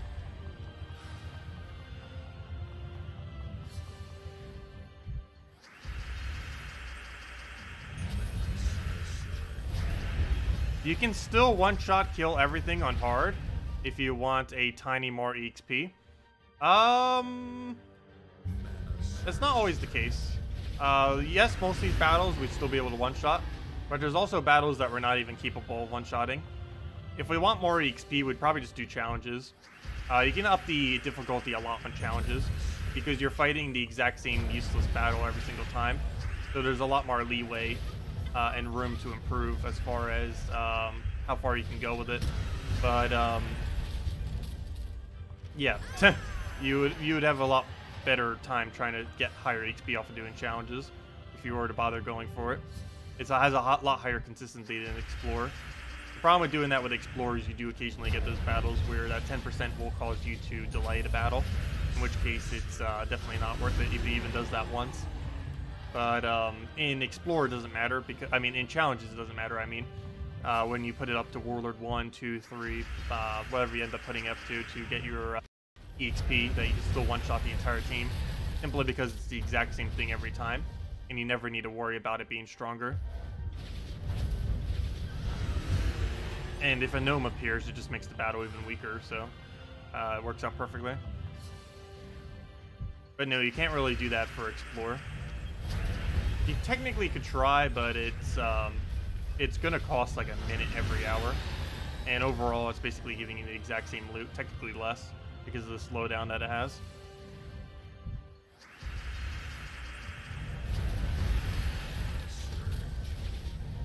But in challenges it doesn't delay you at all, assuming you can still one-shot everything.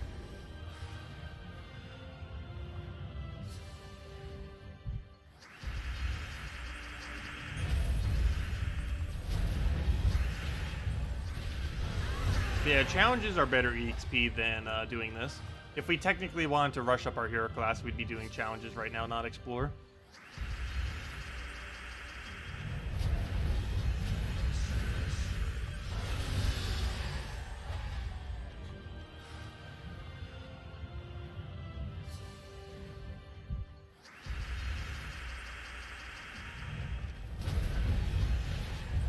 Okay, we'll grab our red right there, get our sunbird down. It's not going to be enough to kill, but it's going to be... No, never mind, it still is. A lot of them had low attack, high HP. Anything with low attack is high durability, though. They grab all that. A mythic, now it'll live, yeah. It's so much so, it's not even going to be enough to kill it with the weapon. That awkward moment when Wayne would have been a better option. Oh, there we go. Come on, Volkey, please. We're an hour and a half in, 0 Volkeys. You know you want to. Nope. 100 souls. The Celestial's a better drop that we got from just the normal trait stone drop. It's always really sad when the trait stone's a better drop than the gnome. It happens way too often. Come on. There we go.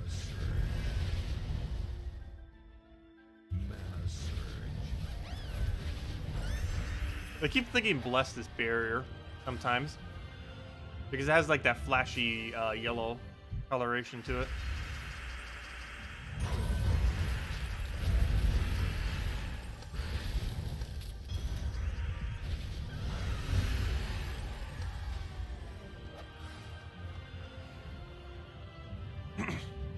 Okay, let's see.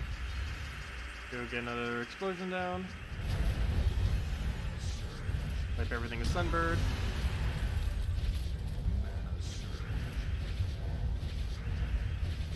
And there we go. Luckily he didn't fan me. He almost got full mana on that thing, even though it was slightly blocked. Come on, Volkey, please. No, you want to. Just gives us something good, if nothing else. Volkey! Redeem code time! Finally! Well, we're up to 5 now. We're halfway to my arbitrary goal. Which makes sense, because we're halfway through the weekend. But, still unfortunate. But, there we go. We got our first Volkey. Well, let's go use the Volkey and hand out the code. It'll ever load. Actually, let me just restart the entire game. Just so it doesn't keep lagging. Gotta keep doing that like every hour when winning this quickly. Otherwise, it's just gonna keep stacking lag on top of lag. But let's go open the vault key and then hand out a code. Actually, let me start preparing the code while it's loading through the little screen there. Let's see. Copy paste that. Why is it saying it's already running? It is not already running. But let me go get the code real quick. I'll open it through Steam then. See, boom, copy. No, that's not what I need. Copy. Oops, don't. What is it doing? Messing up. There we go. Save that. Okay, so we'll get that. Probably launching it through Steam because it likes to not behave for whatever reason. Let's see, games. Play. There we go. Okay. So what was it doing? Let's go grab a redeem code. Put that over here. Put that right there. Click redeem. Does indeed work. Paste that right there. Copy. And there you guys go. Here's the redeem code. Oh, we got tribute as well. Better take it. Might be better than the vault key, depending on how bad we get the loot from there. Let's go grab all that. And, oops, I forgot to copy paste the redeem code. Where'd it go? There you guys go. There is the redeem code. You use it on gemsofwar.com, reach the game code section. Simply go click that link and it'll bring you there. Your invite code is found underneath your settings menu. Whatever your game says right there is what you put in. Redeem code is right over there. Just go copy paste the random letters. Those random numbers and letters right there. And gives the same reward as always. 2 treasure maps, 1 gem key, and 2,500 gold, which I just ended up claiming automatically right there. Anyways, what was the other thing? Vault key time. Let's go see what we get from this vault key. Hopefully something of value. Maybe like a major blue. Come on, make today worth it. Give us a major blue. You know you want to. Let's see. What do we get? Well, first we need mana. Take that. And come on, good loot. You know you want to. Come on. No! We got a Cedric! Well, if someone needed a Cedric, we got your Cedric. Unfortunately, I do not need more copies. I think that's like our 13th Cedric. Every Cedric we get is just useless to us. Oh, that's a disappointing key. That is pretty sad. I think the redeem code had... I was kind of kidding when I said that. Like, the tribute or the redeem code would have better loot. But I believe both of them had better loot than the vault key we just opened. Well, technically that Cedric's pretty nice, but we don't need more copies of it, unfortunately. We have way more than we'll ever need, so they're useless to me.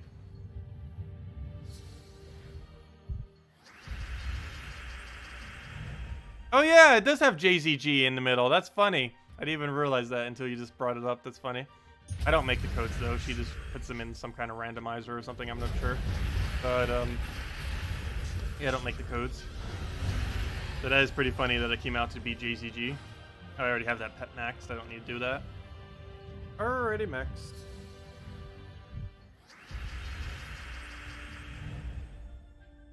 But yeah, at this point, the only other main goal we have is gain a hero level. That and max out hero class, but that's like a weekend long goal, not a today's goal. Highly doubt that will get done today. Technically possible if we play the entire time. I think we only need to play for another 5 hours or so of consistent explore to get there. But I'll definitely be done by tomorrow. Look at that, 5 gems. It's almost what we got from our last vault key. How bad the loot was. But yeah, I still have that 10 key goal. We're at 5 now for vault keys. Come on, 6. Yeah, back-to-back vault keys. Well, actually not back-to-back. We got 5 gems in between. But almost back-to-back vault keys. Hopefully this one is not as trash as the previous one. Okay. What do we have? What do we have? Let me dare get full mana. Ooh, we got a gem key, an event key, an okay amount of gold, and please be a blue. No, not another orange. That's the same thing we got from the previous one. Why? That is not what we need. That is awful. We've gotten 2 major oranges so far this weekend. One yesterday, one today. From vault keys.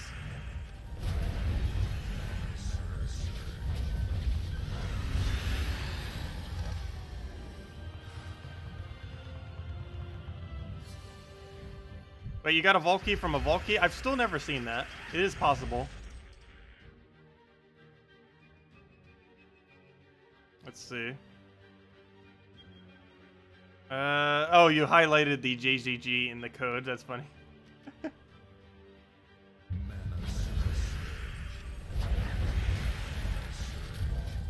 Yeah, a code just for you, JZG. Okay, we'll get our Sunbird down. Hopefully that gnome had something good. There was a gnome there, right? Pretty sure that was a gnome. I'm not going crazy. Pretty sure I saw a gnome there before it died to firebomb.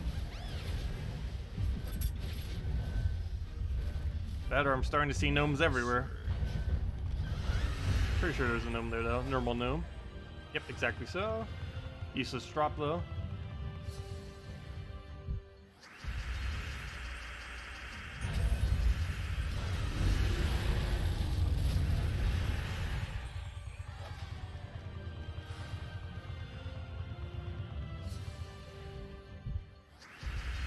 Oh, that's funny. YouTube highlighted it like a mention. Oh, that's funny. I didn't notice that. Oh, well, obviously I wouldn't notice it because only you would be able to see it. But I didn't think that that would actually be a thing. But yeah, I forgot that actually is a thing. See you, Wizzo. Have a good day. Yep, thank you. Grind will hopefully go a little bit better, but at least this last hour it's been pretty decent. 2 vault keys, up to 6 now.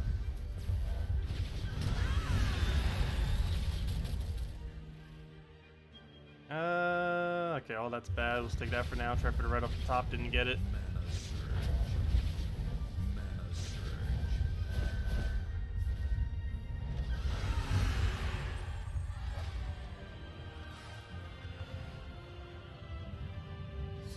Okay, sorry, stream went down for a moment. Keeps doing that. It's back now.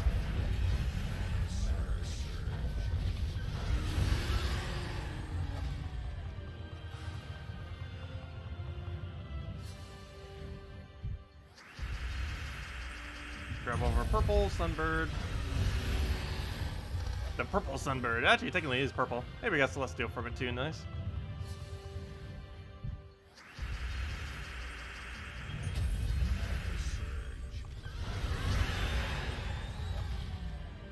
You got Infernus from Tacet's gem key? Oh wow, that is insanely lucky. That is super, super, super lucky. Yeah, technically about every 3 redeem codes we give out should have a mythic, someone getting a mythic, with how many claims it has. People don't always report it, but about 1 in every 3 should give someone a mythic. Like, congrats, very nice. Especially if you didn't already have it. It's one of the best mythics in the game as well. Not even a useless one.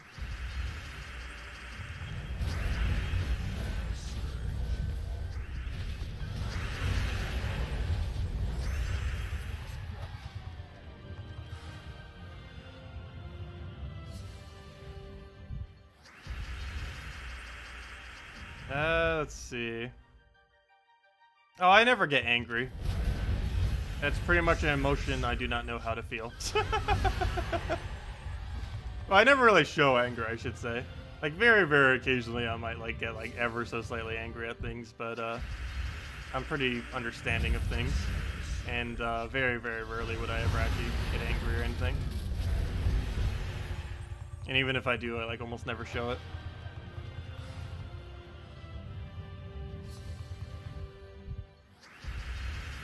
Okay, we'll get our Firebomb down. The last little bit of the mana we need there. Take our reds.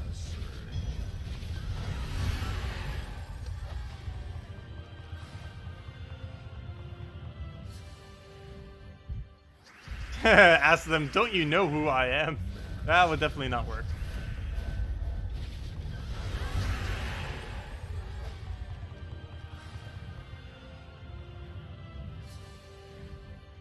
But no, that will be something that will be fixed in the near future due to me moving.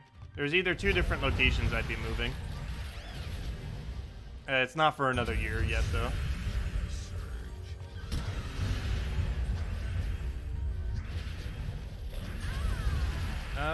Let's see.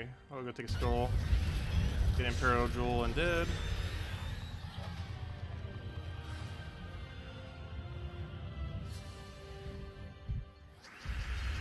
Grab our yellow that we need there. Get our explosion that we need. Get our sunbird down. And there we go.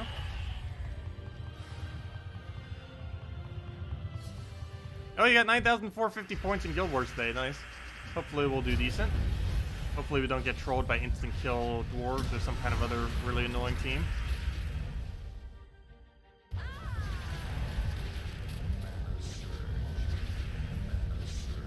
Did he really just live with double 1 HP? Well, at least we got an Arcane off it. Also, we're probably almost done with brown-red Arcanes at this point. I'll still stay here a while because we were pretty low on it. We probably still need like another dozen or so. Well, another useless gnome drop. But better than nothing, I guess. Though it is pretty much nothing.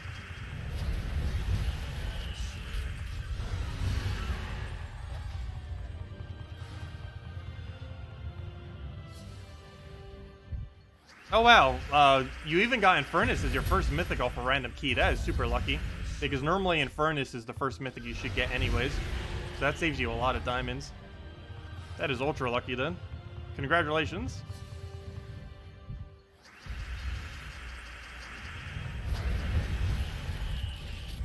Good morning, Dragon Ball Z fan. Welcome.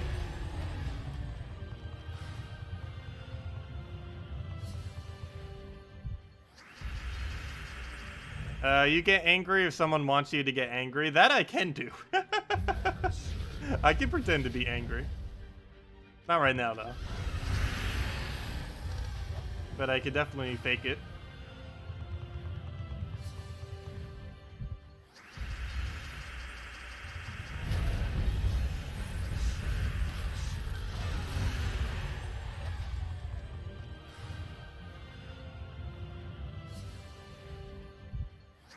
Okay, we'll go and get our firebomb down, get our clear. Your game crashed again during Guild Wars. Oh, that's all. Wait, actually crashed? I haven't seen a game crash for a while. It's been a few months since I've seen a game crash. But yes, if you do disconnect, it does count as a loss, unfortunately. But, yeah, I haven't actually seen a game crash for a while now. You get angry when you breathe. Haha.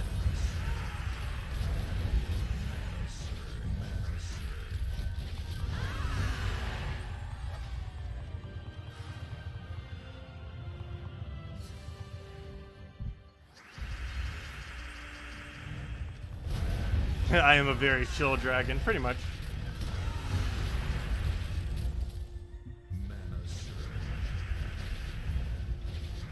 Oh, wait, was those reds just sitting there? I should have taken them. Whoops.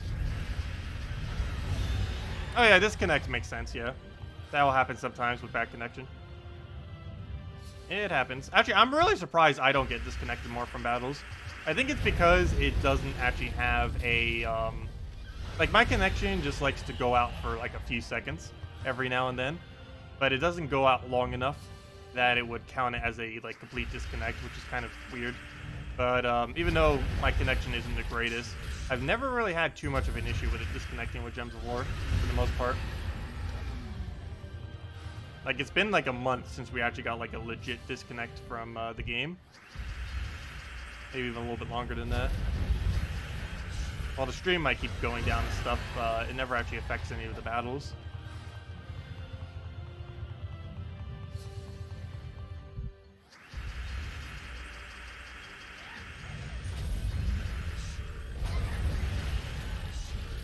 Come on, Volky. Otherwise, we get useless loot from that. Nope, useless loot. Does Mang have a good team? Mang, you tend to build around Mang rather than just, or you basically just plop it down into a team. You don't really build too bigly around it. Bigly. Really? My vocabulary. But anyways. As far as what you end up building around it, you normally go Mang, Apothecary, and any 2 troops. What exactly you choose really just depends on what you're currently doing. But Mang, Apothecary, any 2 tends to be the base structure of a Mang team for the most part.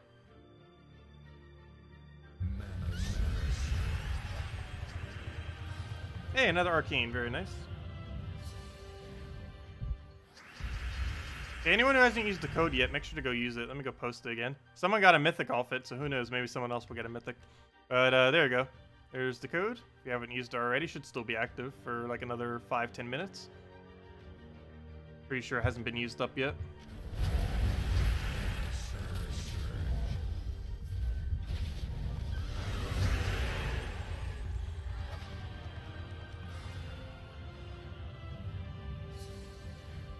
Oh, no problem, David. Have a good day. Have a good weekend.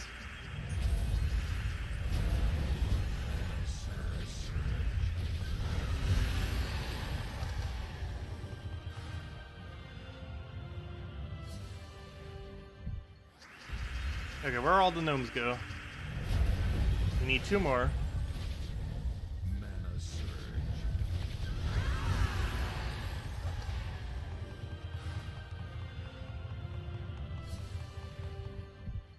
Queen Aurora, she's so tanky as well. If she ends up getting a single cast off, that's going to require us to hit 2 more times as well. Luckily, she normally doesn't.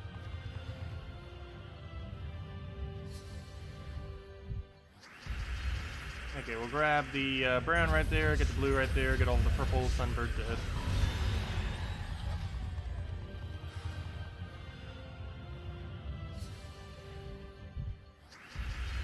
Xenos, that useless troop. Can't even remember the last time I've seen a player use that thing. It actually has an achievement attached to it, which is the only reason why anyone even owns it.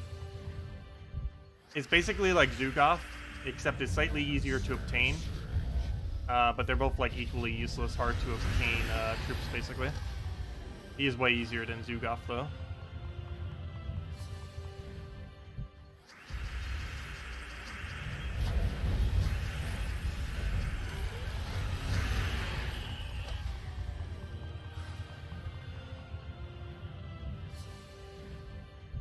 You can never redeem the code? Why is that? Does it say your invite code doesn't work, or what does it say?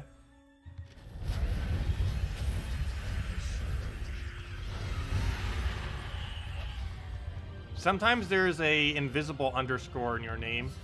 If your name is something like Terrence, and then there's like a space in between, and then it has like 6P something something, like some random letters and numbers. If that is your invite code, there's normally an underscore between what you have set as your name and between the random numbers and letters. It's normally not that visible, and in the past it basically didn't even show it at all, but there's normally an underscore between it. I can't really show an example because my name is just one single word, my invite code, but there's sometimes a underscore in between. Oh, you're on PS4? Oh, never mind. That's why you can't use them. Never mind. Yeah, you can't use it on console versions. That's why you can't redeem the codes. PS4 and Xbox One cannot redeem codes, unfortunately. Has to do with policy on both the consoles. That might change in the future, but as it currently stands, it's not possible.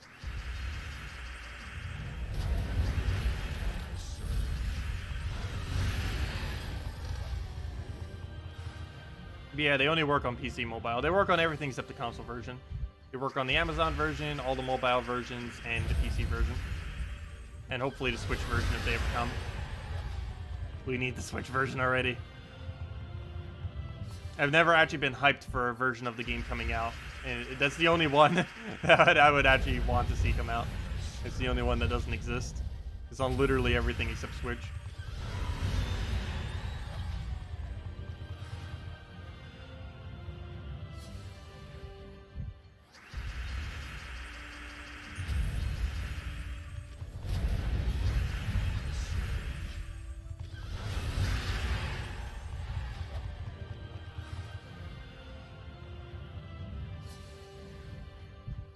You wish they would line up Guild War days across all platforms? Yeah, it is a little bit weird.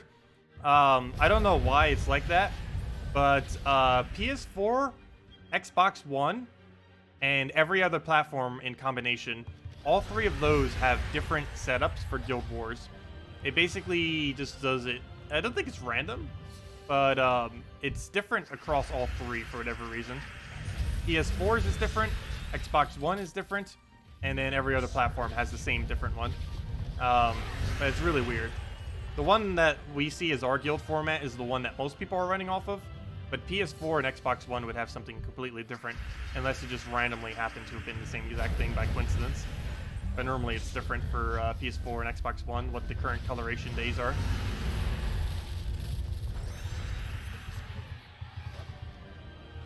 You're level 339. What should you be focusing on? If you haven't already done it, you should be focusing on getting level 10 on every single kingdom with gold. You should be focused on getting every single one of those up and then getting into a decent guild. Or at least a halfway decent guild. Depends on how much you play the game. But, yeah, trying to get into a better guild than you are now, unless you're happy with your current guild. And trying to get every single kingdom to level 10. You want to get every single kingdom to level 10 before you try finding a better guild, though.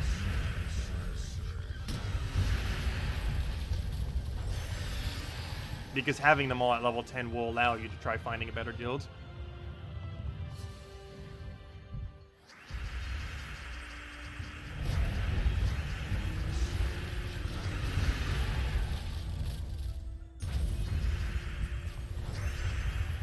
Okay, see you, Siplom. Have a good day. Yeah, we'll be around for about another half an hour to an hour or so. I'm going until we gain a hero level. Not a class level, but a hero level. Once we reach level 1,400 is the main milestone of this stream. I should probably change that to the title. Because that's actually one of the main things we're doing. I think I should go do that real quick. Let's see. Let's see. Level 1,400. There we go. Okay, where were we? Get a firebomb down. Oops, and now I can't see chat. Let me fix that. There we go. Could you explain legendary tasks? Legendary tasks, they are a complete waste of gold, but basically every late game guild does it because there's not much other things to sink gold into once you've reached late game. So it's still okay value. it costs about 33,000 per player, of course, since it's 1 million. 33,000 repeating with a bunch of threes. How much it costs each member to contribute to it. Basically, how legendary tasks work is they drop from 3 different drop tables. One really good one mid-range one, and one lower range one. It goes in order from the best drop table to worst. So, if, for example, it doesn't ever repeat a certain resource on them, though. So, for example, if you get gem keys off the best drop table, then you get event keys on the next one. The third one would not be able to be either of those two, and so on and so forth. But it goes from the bigger drop table down to the lower one. As far as possible drops, it has Glory, it has Arcane Trait Stones, it has Runic Trait Stones, it has gem keys, event keys, it has legendary troops, it has mythic troops, and was there anything else? I think there was like 1 or 2 other resources. But it basically has a bunch of various late game resources in them. And it gives it to every single person in your guild whenever anyone completes a task out. But yeah, that's pretty much all the info you really need to know for the most part. And they become obtainable after you've completed out every single task within your guild. You have to complete out all 12 of the tasks for all 6 of the colors, and then you have access to legendary tasks. They're not really that good at value, though. You get way more value from doing the initial tasks than you do from the legendary tasks. But in late game, they're one of the only few things to sink your gold into. Technically, there's delves, but delves don't really pay you back. And also, there's technically gold keys, but gold keys don't really have that good of a drop table, since they do not drop anything beyond rare. The only good thing in them is like glory and gems and stuff.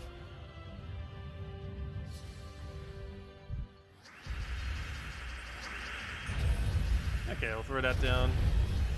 There's Sunbird in there. Hey, Sunbird on the opposing team as well. It's funny. Sunbird versus Sunbird.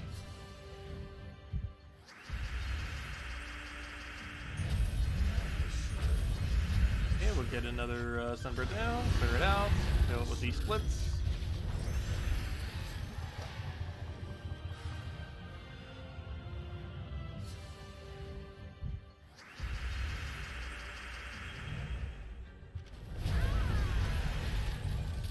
Take our yellow that we need, grab a purple.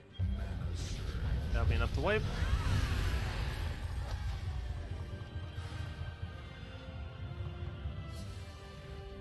Okay, next order of business. Let's go grab the green right over there. Get a firebomb down. Do we need something else? No, let's do that.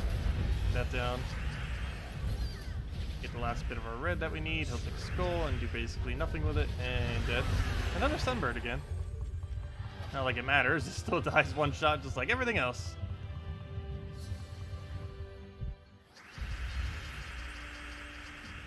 Hopefully we can get at least one more Volt Key. For now.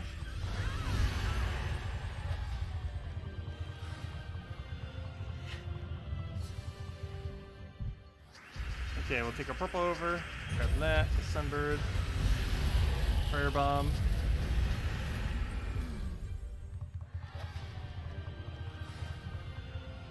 It looks like it should take about another half an hour to get that level. Hard to tell exactly because it moves so slowly. In early game, that amount of space would take like, what, 10 minutes, 15 minutes, half an hour? Not even. Probably less than half an hour. I don't even know anymore because I'm so used to late game where it takes forever to gain a level.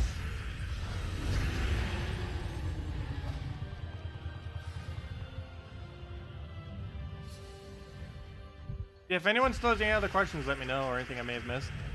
And we'll make sure to go over it.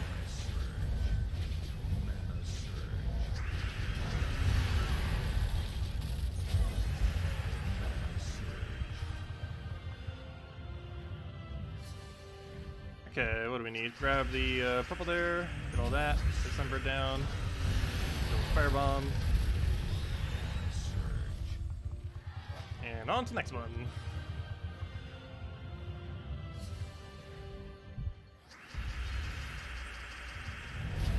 Get the full mana, very easy, wipe it out, good to go. Not really even running into anything that's becoming too much of an issue here too, which is nice. From this current kingdom. Doesn't have like many of those revive ones. Doesn't really have pretty much anything that gets in the way. The only thing that's really been popping up that's kind of been doing it a little bit is, what's it called? Sybaris. But that's the only one that's really been coming up that's been becoming any issue at all. Because it summons whenever we do our Sunbird. Or at least 50% chance or whatever it's set at. I forget what it was. I know it used to be 100. I think it's down to 50% now.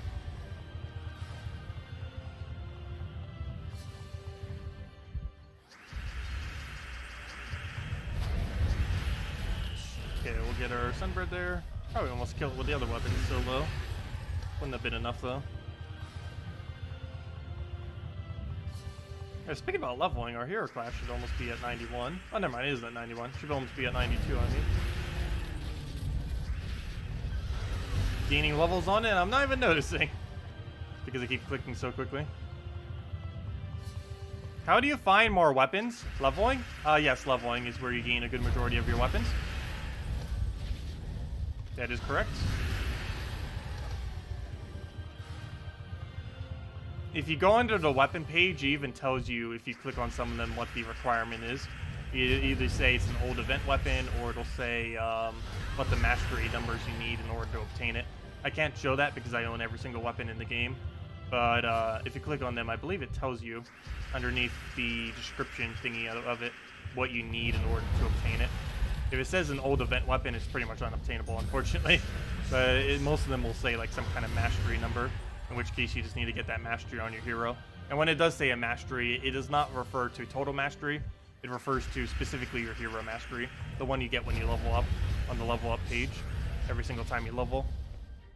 What kingdom for the event to explore? You tried the purple-brown one, but only got like one match. Moved to Donna and got like 2 to 4. It's the exact same drop rate everywhere. It may seem like it's different, but it should be the exact same literally everywhere. The one that you do is based on what trait stone you need at a given time. Currently, I need brown-red, so I'm currently doing here. But you just do whatever one you need trait stone for, either for your legend or mythic or for troops in general, or whichever one you have lowest if you have literally all of them like we do. But, yeah, you just go wherever you need trait stones, is where you explore specifically. See you, Starlight. Yeah, connection has been kind of going here and there. Been a bit wavy today, unfortunately. I don't know why, but it seems to be better at night than it is during the day. I guess a lot of people locally use it for work and stuff, which is why it's not as laggy at night.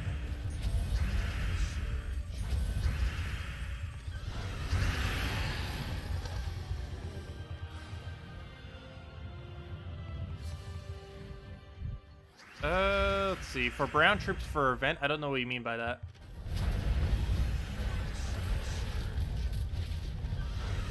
Would Meng, Deepor, Yagbe, Queen Titania work? Yeah, that would work. Sounds like it would work.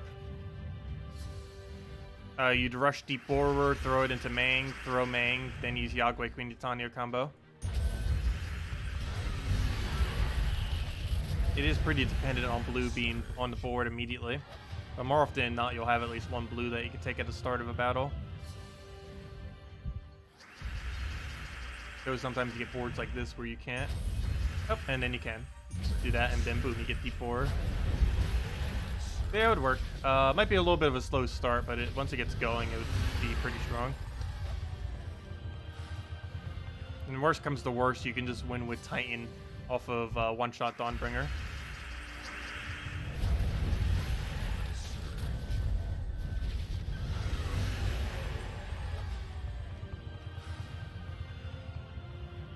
Oh yeah, are you talking about where Pure Brown is?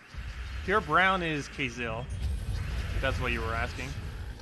It's the only kingdom in the game that drops Pure Brown.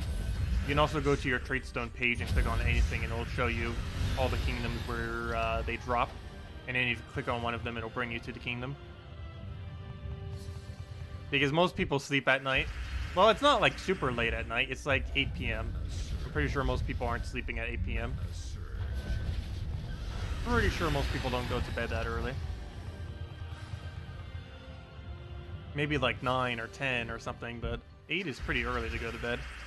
I can't even remember the last time I've ever gone to bed that early. Well, mainly because we stream at that time. But Even if we didn't stream, I think like the earliest I normally go to bed is like 10 or 11. I'd have to be like excessively tired to go to bed earlier than that. If I go to bed too early, I'm just gonna wake up in the middle of the night.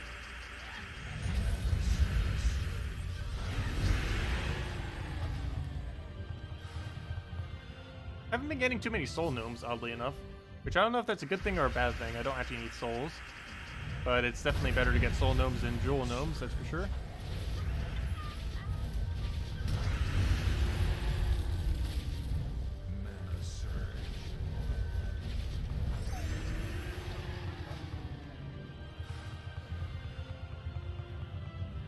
Oh, sorry. Brown troop for kills. Yeah, KZL would still be the best location. Almost the entire kingdom is brown. I guess you could try Groshnock. It has that one troop that has a double brown form. Groshnock would probably be your next best bet. But KZL should be the best kingdom for it. Because almost the entire kingdom is brown troops. I see what you mean now with that question. I forgot the event this week is to kill a bunch of browns. You can do that in literally any Explorer, though. It just takes longer in kingdoms that have less browns. I think we have it 2 to 3 times done, completed right now. And we've never even done a kingdom that's particularly focused on it. And then again, I guess this kingdom has an okay amount of browns.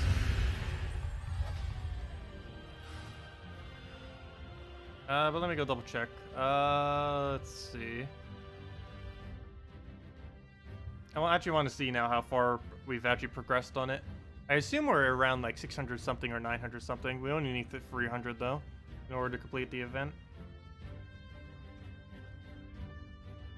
Good time to stretch.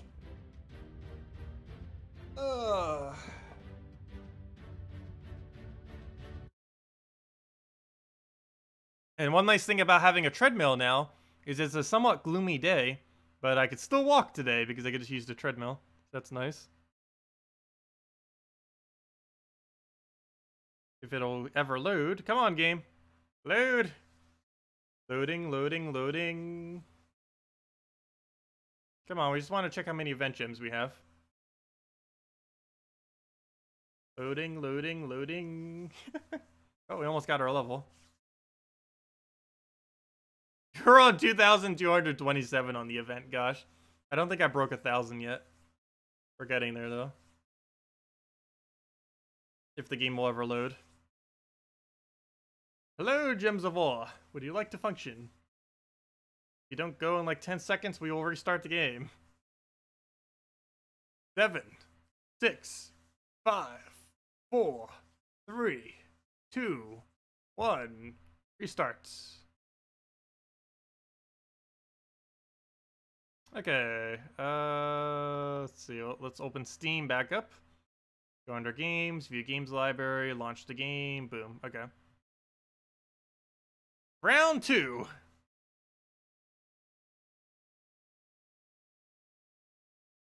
Gotta like restart the game every half an hour with how much it lags from doing Explore. That or just never leave the menu for battling. Okay, let me double check. Did I finish this I'm pretty sure I have. Yeah, I have. Just want to double check real quick. Okay, how far have we gone on the event? We have completed it, yeah, we've completed it almost 4 times. 3 times over. Unfortunately, it doesn't give us any extra loot. Also, hey, we almost reached 24,000 gems. We'll probably have that by later tonight. Or we'll definitely have it by later tonight. Trippio alone would reach it, even if we get none from gnomes. Also, while we're here, let's go check trait stones. See how we're doing on brown red. It might be time to actually switch. Oh yeah, it's definitely time to switch. 318. Oh wow. That was way more than I thought. Okay. What trait stones do we have below 300? Let's see. Actually, let me do a count. How many trait stones are there? 1, 2. I guess technically 3, but you can just say 2. We only need 1 more copy. That's gonna get it in no time flat. 3, 4. 4, technically 5. Is the number of trait stones we have below 300. Let's go fix that. Let's start with Zejin. Let me actually go for some of the higher ones and then start working to the lower ones. So let's go to Zejin. All we need is literally 1 trait stone here. Let's go get that. How many keys so far? We've gotten 2 today. We're going until we gain a hero level for now, for this morning stream. And that is how far we are on gaining our hero level. We're almost reached the milestone of 1,400. And we're just doing explore in order to farm gnomes, of course. And we're currently doing Zeijin because we're trying to get 300 plus trait stone of every trait stone. We only have 5 trait stones left. Soon to be 4 because we only need 1 single arcane until we're done with this one.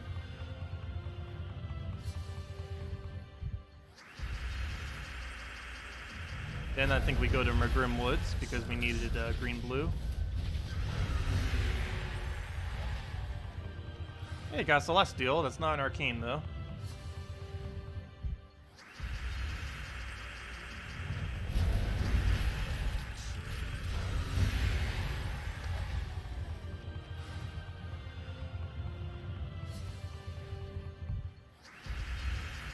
Okay, we'll go explode everything again. Grab all of our reds. Yeah, today hasn't been the luckiest of drops. Even the 2 Volkies we got were pretty pitiful. One had a major orange and the other one had Cedric. Though Cedric would normally be good, but of course we already have him maxed. So he is useless to us.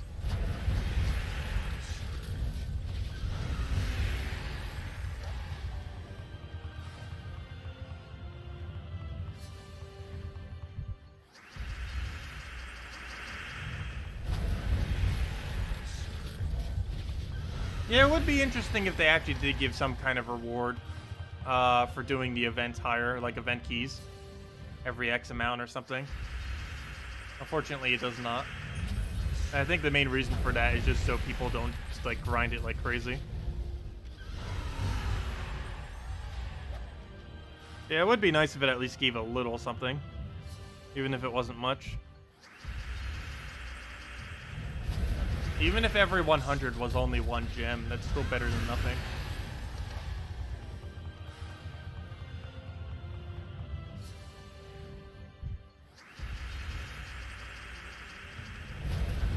Yeah, no problem for the code.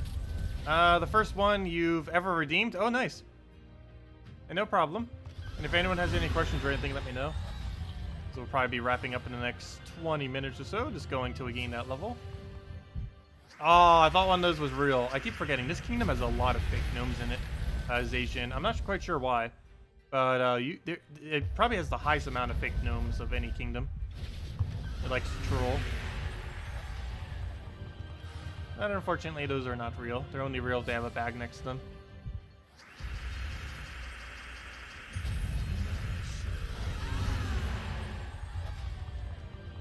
Also, have we still not gotten that arcane yet? I haven't been paying as much attention to it. And I'm pretty sure we haven't yet.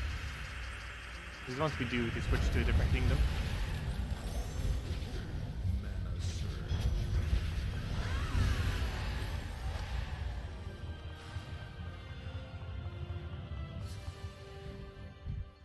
Oh, so this kingdom has a pretty decent amount of brown.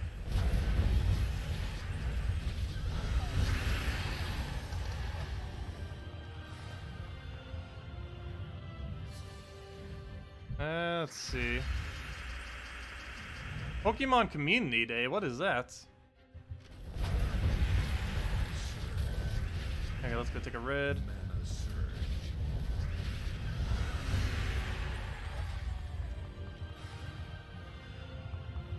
But yeah, I'm really looking forward to the next Pokemon that's coming out.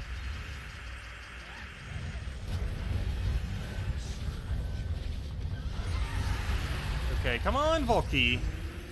Make it 7. Nope, useless drop.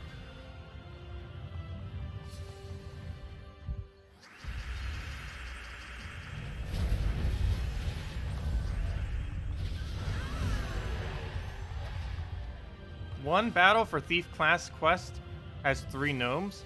Explorer can pull it frequently.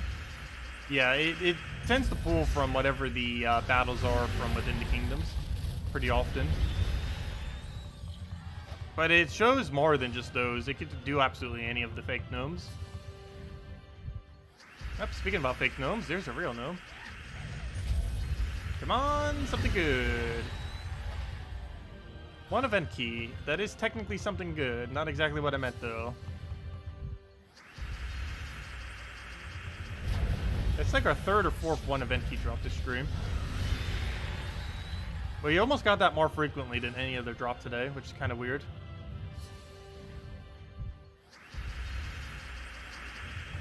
I think it is slightly rarer on the drop table.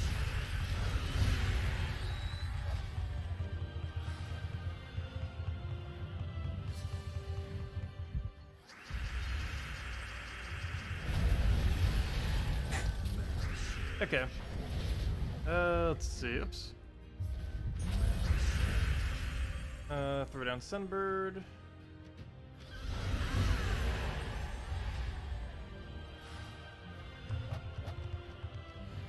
Get our triple brown battle here.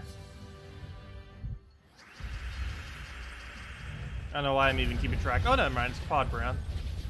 Yeah, here you go. Go to this kingdom if you need browns. Zhejian seems to be pretty heavy on brown. And here we have a double. Had a triple, then a quad, then a double. Double fake gnome. Too many troll gnomes here, though. It starts getting really annoying. At least if there's multiple, it's really obvious that they're fake. But then again, maybe not so, because you still have to check them for a bag in the corner. Hello, Fotis. Welcome. Did I not say hi? Pretty sure I said hi. But, hello. Welcome.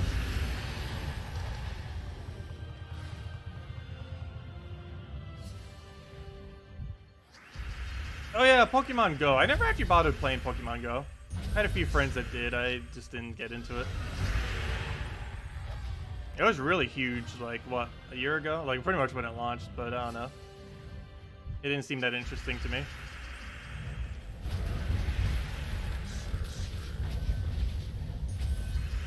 I haven't actually played any Pokemon-related game for a little over a decade. Pearl and Diamond was the last one I played. Specifically Pearl.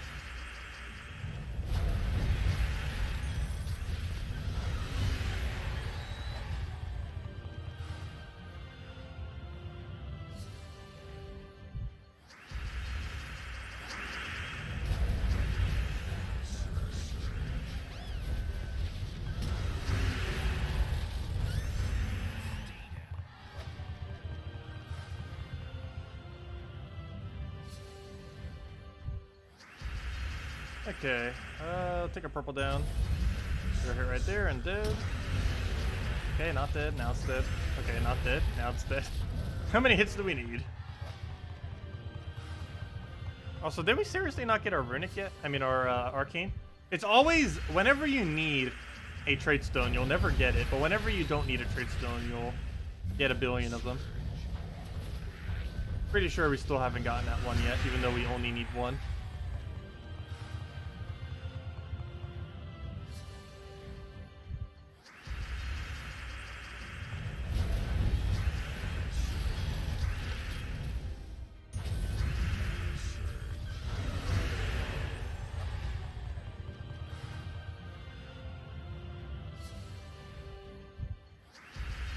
Okay, get a Fire Bomb down. Get our purple right there. Oh yeah, we got the arcane, but I wasn't paying attention. That makes sense. I guess we'll go to Mergrim Woods then.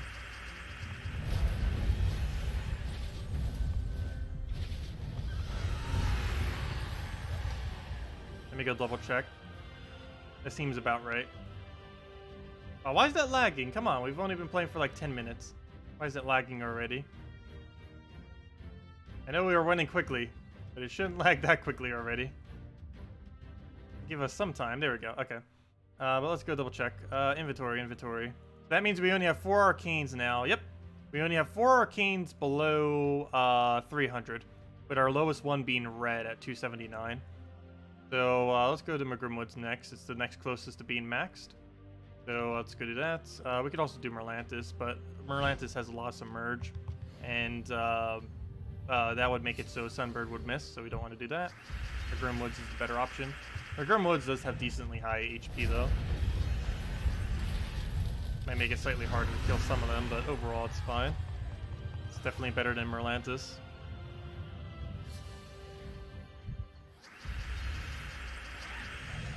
Yeah, Pokemon Go is the most fun if you live in a city. Well, I somewhat live in a city. The easiest place to play it would probably be down the, on the beach, probably.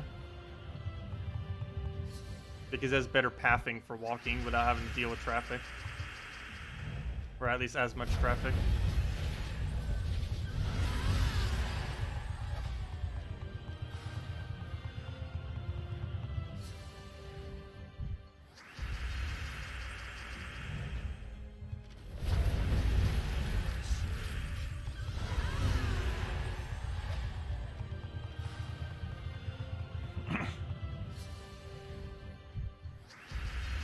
Okay, we'll go get our explosion there. Destroy everything.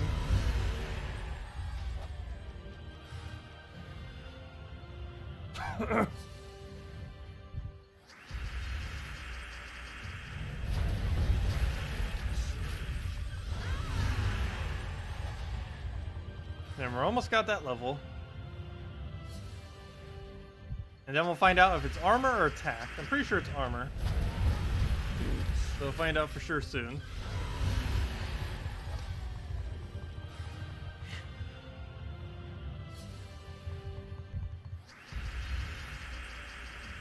You can reach 3 parts while sitting in one spot. That's pretty convenient.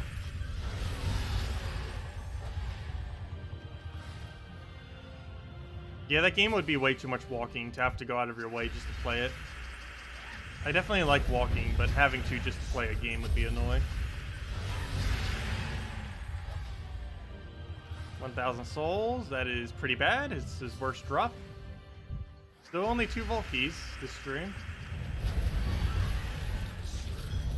Well, at least it's better than 0, even if they were pretty bad drops.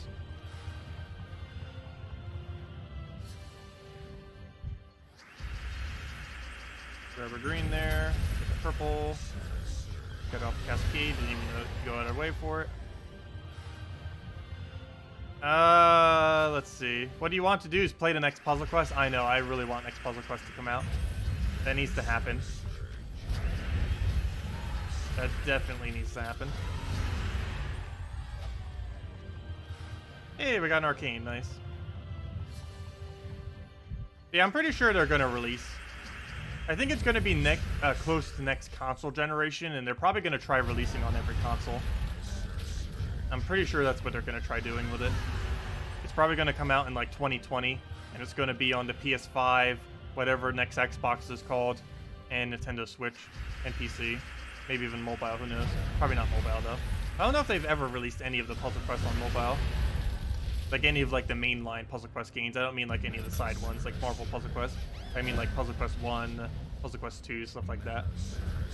Puzzle Quest 3 needs to be a thing already. I'm actually really surprised with the popularity of Gems of War that they haven't at least like teased it or anything. It seems like it'd be really successful now, due to how successful Gems of War is.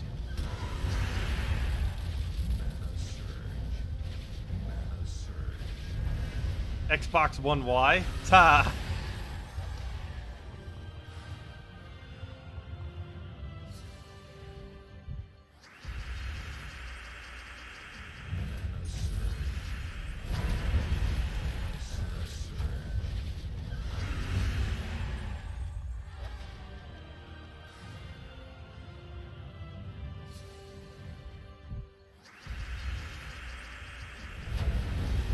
Yeah, I'm actually really curious what the next Xbox will be called. Also curious if they're going to be showing and teasing anything at E3. Normally I don't care as much about E3, but now that I'm back into consoles, I guess I will slightly care about it now. I've been basically exclusively PC gaming for the last, like, 5 years or so. But, I've been slowly getting back into consoles. I don't think I'd really be doing it much more than just Nintendo Switch, though. Oh, there we go! Finally! Let me screenshot that. Level 1,400! It just starts getting too expensive to do too many consoles. But, anyways, let's go grab ourselves a yellow.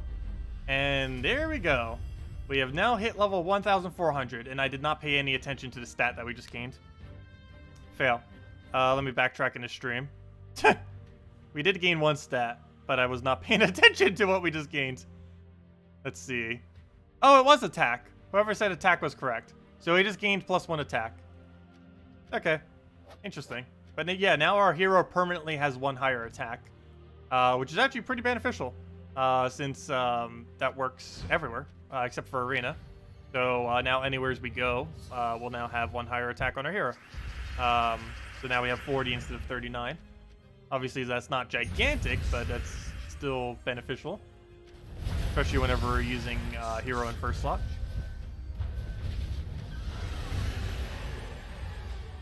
Which mythic would you recommend you get next time? It's in Soulforge. Amnesia, Champion of Anu, Death, Doomclaw, Draculus, Uryali, Fallen Valdis, Famine, Plague, or Queen Aurora. Out of all those, Queen Aurora is the most useful. However, Champion of Anu is required for 10-star Sword's Edge. And out of all those that you mentioned, it's the only one that's currently required for 10-star Kingdom. Eventually, all the other ones will be as well. But at this current moment in time, only Champion of an Anu will actually give you a 10-star Kingdom. But out of all of them, Queen Aurora is the most useful of everything you mentioned. Queen Aurora and Famine. But I'd probably go for Queen Aurora first. Queen Aurora is really good in Guild Wars. Green, purple, and yellow Guild War Day, it's all viable.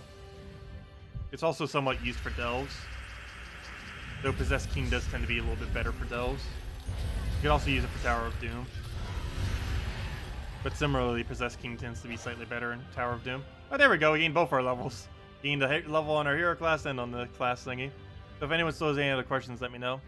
Why are you using Deathknight as a class? Because we're trying to level it. Like we just did. We just reached level 92. And trying to get it to level 100 this weekend, ideally. And we're currently at level 92. But, yeah, that's why we're currently using Deathknight. No other reason than to level it. Let's see. I've actually never really owned a PlayStation or Xbox console. The only console that I've ever owned that isn't Nintendo is a PlayStation 2. But I got a PlayStation 2 when PlayStation 3 was a thing. So I got it, like, really cheap for, like, $50, not even. Like, absurdly cheap. And that was back when, like, Guitar Hero was really big. I just played that and, like, a few other games on it.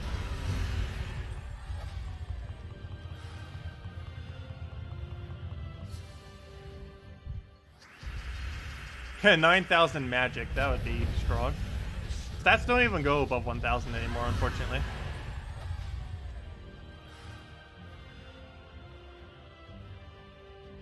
Let's see. Also, what's this link of what you post? Oh, thank you. There's all the stats. Very nice. Wait, it actually keeps going? I thought they stopped it at 2,000. Wow. Who on earth would go to 3,000 plus? That's pretty funny. But yeah, it starts going by every 1,000 after that. Level 9,000 for 1 magic. Yeah, that's never gonna happen. That's pretty funny. I need to go and bookmark that. Actually, let me just save the image. Because I know someone will ask in the future. And I will not know off the top of my head. So let me go save that. Let's see. Hero level up. Hero level up. There we go. And saved. Thank you for that. But now we know. So now we're working towards a useless +1 armor. But it's still better than nothing. We'll have that in like 6 months. It'll take forever until we get that. Even if we try getting it, it still takes forever. Anyways, guys, does anyone else have any other questions? Otherwise, I'm heading out for now. Main goal was to gain that level, and we gained our level. Other goal for the weekend is to get level 100 Deathknight, ideally. And ideally, find 4 more Volkies is the goal. Trying to aim for at least 10. And I guess technically another goal is to reach 24,000 gems, but we'll do that automatically without going out of our way, so it's not really much of a goal. But anyways, guys, hope you all enjoy the rest of your weekend. We'll be back in 7 hours from now at 8 p.m. Eastern Standard Time. And we'll be grinding for more gnomes, and doing Guild Wars, of course. But best of luck in your gnome grinds and all other endeavors. Have a wonderful rest of your weekend. Thanks for stopping by. Leave a like if you enjoyed the stream, and I'll catch you guys later. Oh, what is level 1,700? Level 1,700 ends up giving you +1 armor, is what you'll get at 1,700. Anyways, guys, thanks for stopping by. Catch you all later. Have a good weekend. Goodbye, everyone.